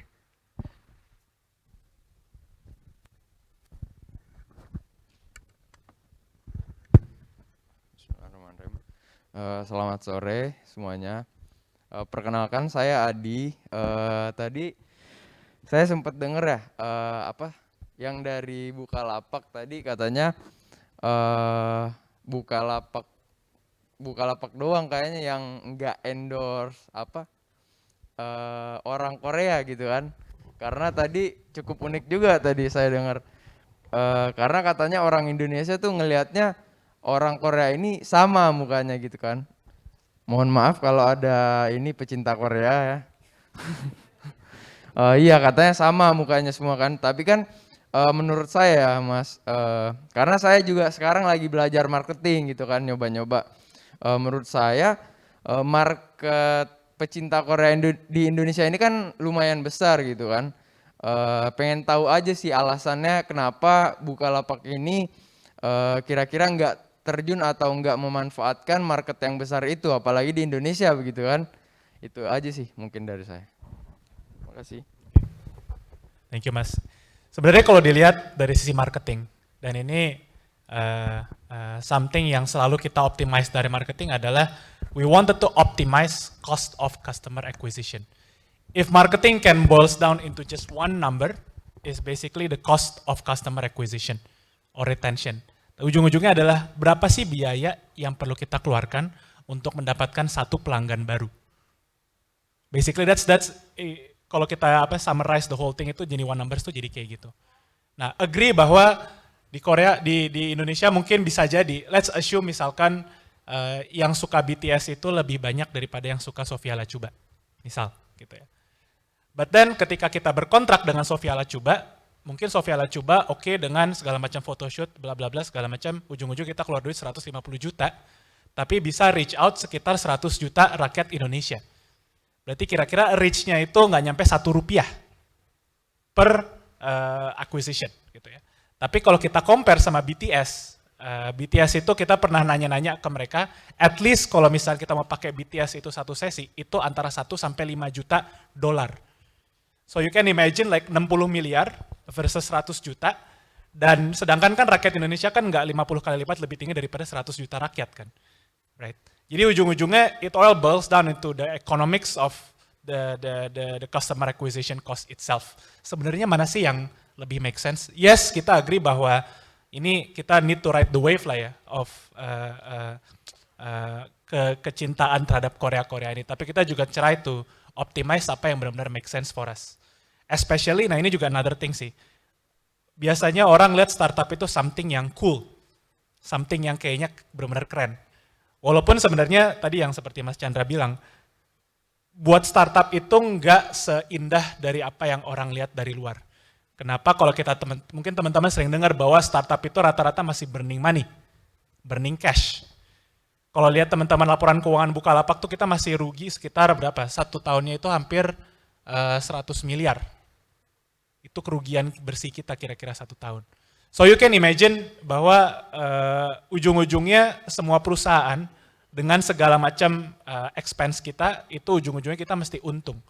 Nah, untuk bisa menjadi untung ya pastinya selain kita meningkatkan revenue, kita juga ya make savings dari hal-hal kayak gini. Nah, itu ya ujung-ujungnya mungkin yang kita perlu lihat. Jadi ya, walaupun yes, there is a benefit of it, tapi kalau kita lihat by economics, we try to look for those things yang lebih make sense lah buat Bukalapak. That's it, Mas? Oke. Sudah menjawab nggak, Bro? Oke, udah paham. Berarti ntar kalau belajar marketing, telepon Mas Suryo aja. Gitu, atau mau Pevita Pierce ya tadi, mau pakai Pevita Pierce gitu. Siap. Next question masih ada?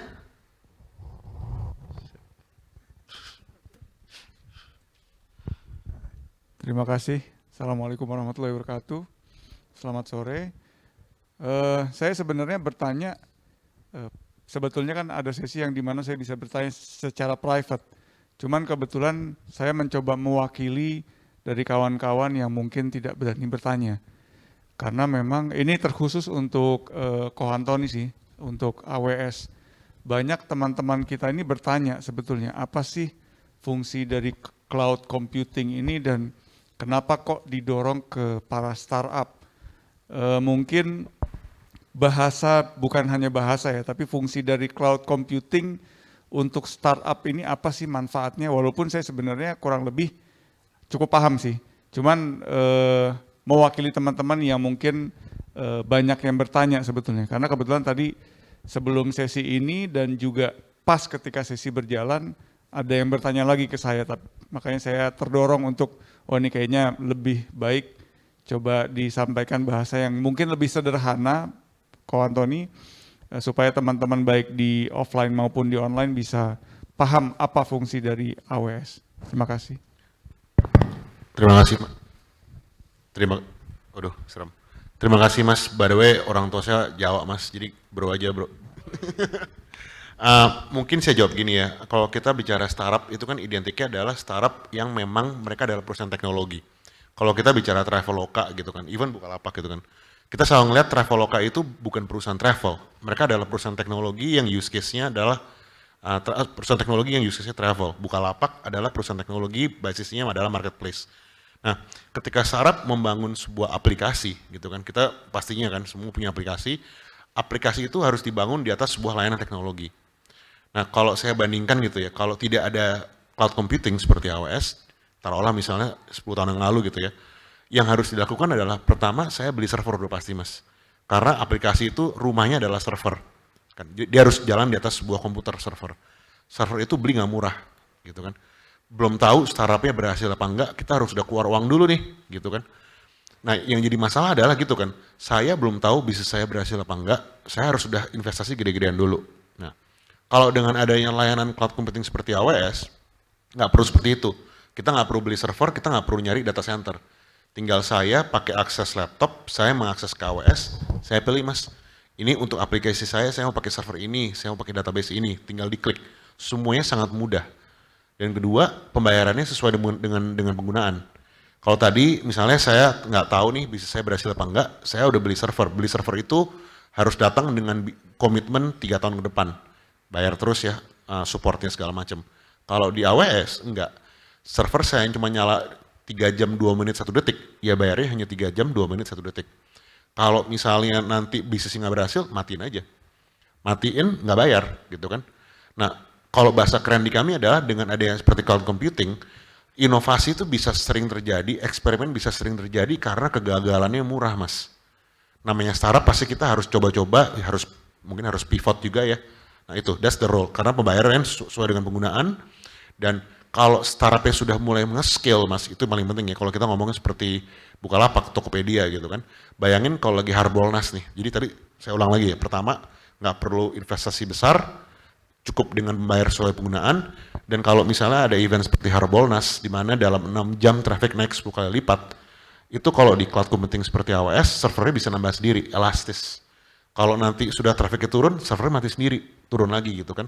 Bisa dibayangkan kalau nggak ada cloud computing, saya harus beli 100 server, cuman untuk kebutuhan 4 kali dalam setahun yang cuma nyala 6 jam gitu. Jadi intinya cloud computing itu membuat semua akses teknologi jadi bisa diakses semua orang, bisa bayar sesuai penggunaan kayak bayar listrik, murah, dan elastis gitu Mas. Semoga menjawab Mas, karena memang ini hal-hal hati biasanya suka bikin tidur.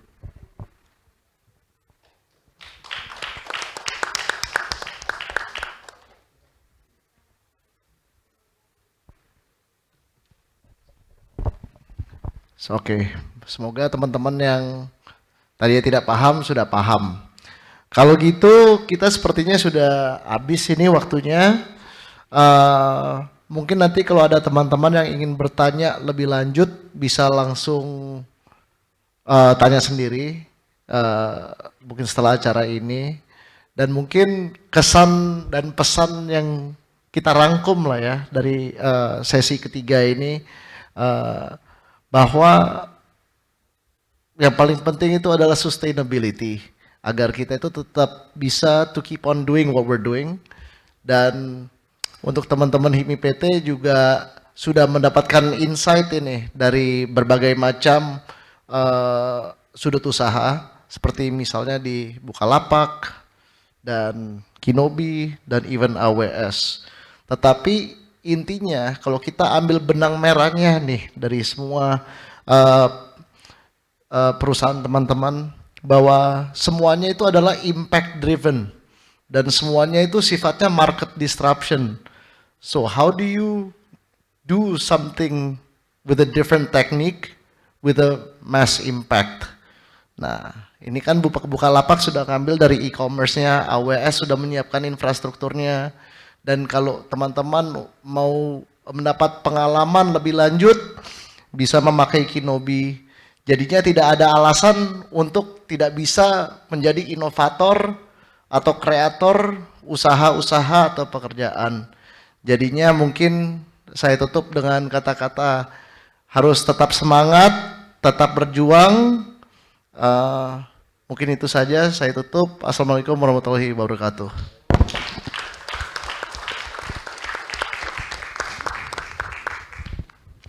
Ya baik, terima kasih kami ucapkan kepada para speakers dan juga moderator kita pada hari ini di sesi ketiga pada kali ini. Tepuk tangannya sekali lagi dong teman-teman semuanya. Luar biasa. Gimana? Makin tercerahkan untuk sesi ketiga pada kali ini. Terima kasih kami ucapkan kepada Kak Triharsa Dicahya, Kak Suryo Sasono, Kak Chandra Kusuma, Kak Antoni Amni selaku speakers kita pada hari ini, dan juga pastinya Kak Michael Utu, moderatorin acara dan sesi ketiga pada kali ini. Oke, dengan berakhirnya sesi ketiga kita pada sore hari ini, maka kita sudah berada di penghujung acara kita. Tentunya sangat disayangkan ya, walaupun sudah berakhir, tapi tentunya kita pada sore hari ini, saya yakin kita sudah mendapatkan banyak ilmu. Karena dari pagi kita sudah belajar menggali lebih dalam mengenai cara-cara bagaimana kita kiat-kiat sebagai pemuda untuk menjadi entrepreneur. Luar biasa. Dan juga setelah ini kami persilakan kepada para speakers dan juga moderator untuk dapat tetap di tempat. Setelah ini ada pembagian cindera mata yang akan langsung disampaikan, diberikan oleh perwakilan dari HIPMI PT Indonesia. Dipersilahkan. Kami memohon kesediaannya untuk kepada speaker untuk dapat berdiri, bergabung bersama kami di depan panggung.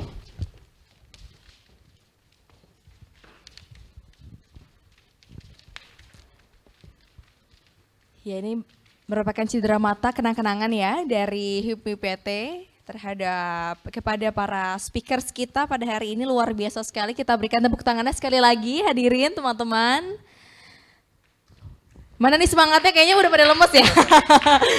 Harus tetap semangat ya, karena kita hari ini pastinya dapat banyak banget ilmu yang bisa teman-teman aplikasikan. Oke, kami mengundang kepada seluruh speaker untuk dapat maju kembali ke depan. Ya, boleh didokumentasikan kepada teman-teman dokumentasi. Oke, untuk meremind kembali, merefresh kembali materi-materi yang kita sudah dapatkan nih non latanya. Dari awal kita sudah mendapatkan materi yang menarik, yaitu From Nihil to Real Deal. Kemudian dilanjutkan dengan materi Strategic Networking for Better Growth, Profitability and Sustainability. Dan yang baru saja kita saksikan ini merupakan materi yang mengenai peran dan potensi ekonomi digital bagi pengusaha muda. Tentunya seru banget karena dari awal kita sudah belajar nih, dari mungkin yang masih zero pengalamannya, sampai nantinya kita sudah mendapatkan ilmu ini, semoga bisa langsung dieksekusi ya non latanya. Betul sekali ya, pastinya untuk teman-teman yang memang sudah tertarik ya dengan bidang usaha gitu, entrepreneurship, setelah tadi mendengarkan speaker-speaker keren kita jadi termotivasi lagi ya. Terima kasih. Boleh foto bersama sehabis ini? Ya, nggak afdol ya kalau misalkan belum Betul. foto ya. Tidak dokumentasikan rasanya tidak afdol ya Iya, non latanya. betul. Oke. Siapkan senyum Oke, terbaiknya. mungkin bisa pakai menggunakan masker yang terlebih dahulu. Iya. Pastinya acara ini sudah menerapkan protokol kesehatan dengan baik ya. Oke, mungkin walaupun di balik masker, mungkin kita masih bisa memberikan senyuman yang terbaik ya. Oke. Mungkin, ya. Gaya bebas mungkin boleh. Oke.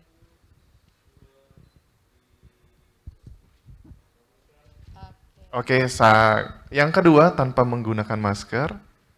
Nah, saat ini boleh tunjukkan senyum terbaiknya. Fotografer sudah siap? 1, 2, 3. Oke, mungkin bisa lebih heboh lagi, lebih semangat lagi fotonya.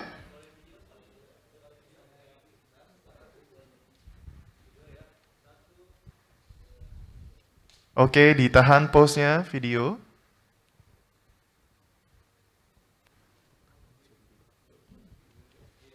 Oke, boleh tepuk tangan sekali lagi untuk kita semua pada sore hari ini. Kami silakan kepada para speakers dan juga moderator untuk dapat kembali ke tempat duduk masing-masing.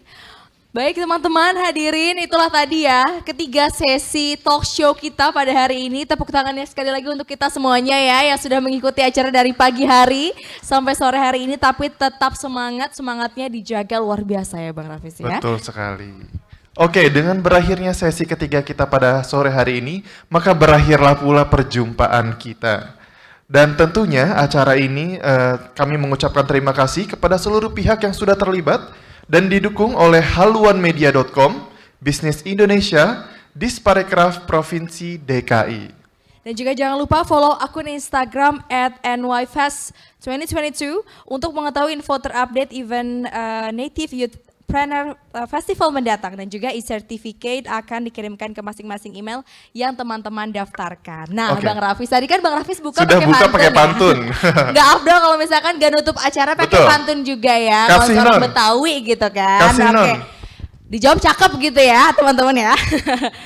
Ke hutan hujan bawa gergaji dan palu. Cakep. Bawanya siang-siang buat cari kayu. Semangat dan sehat selalu, empower the entrepreneur you. Sampai berjumpa di acara berikutnya, Surviving and Thriving in the Digital Era, Road to Native Youthpreneur Festival, Empower the Entrepreneur in You. Assalamualaikum warahmatullahi wabarakatuh. Terima kasih, sampai jumpa di acara selanjutnya.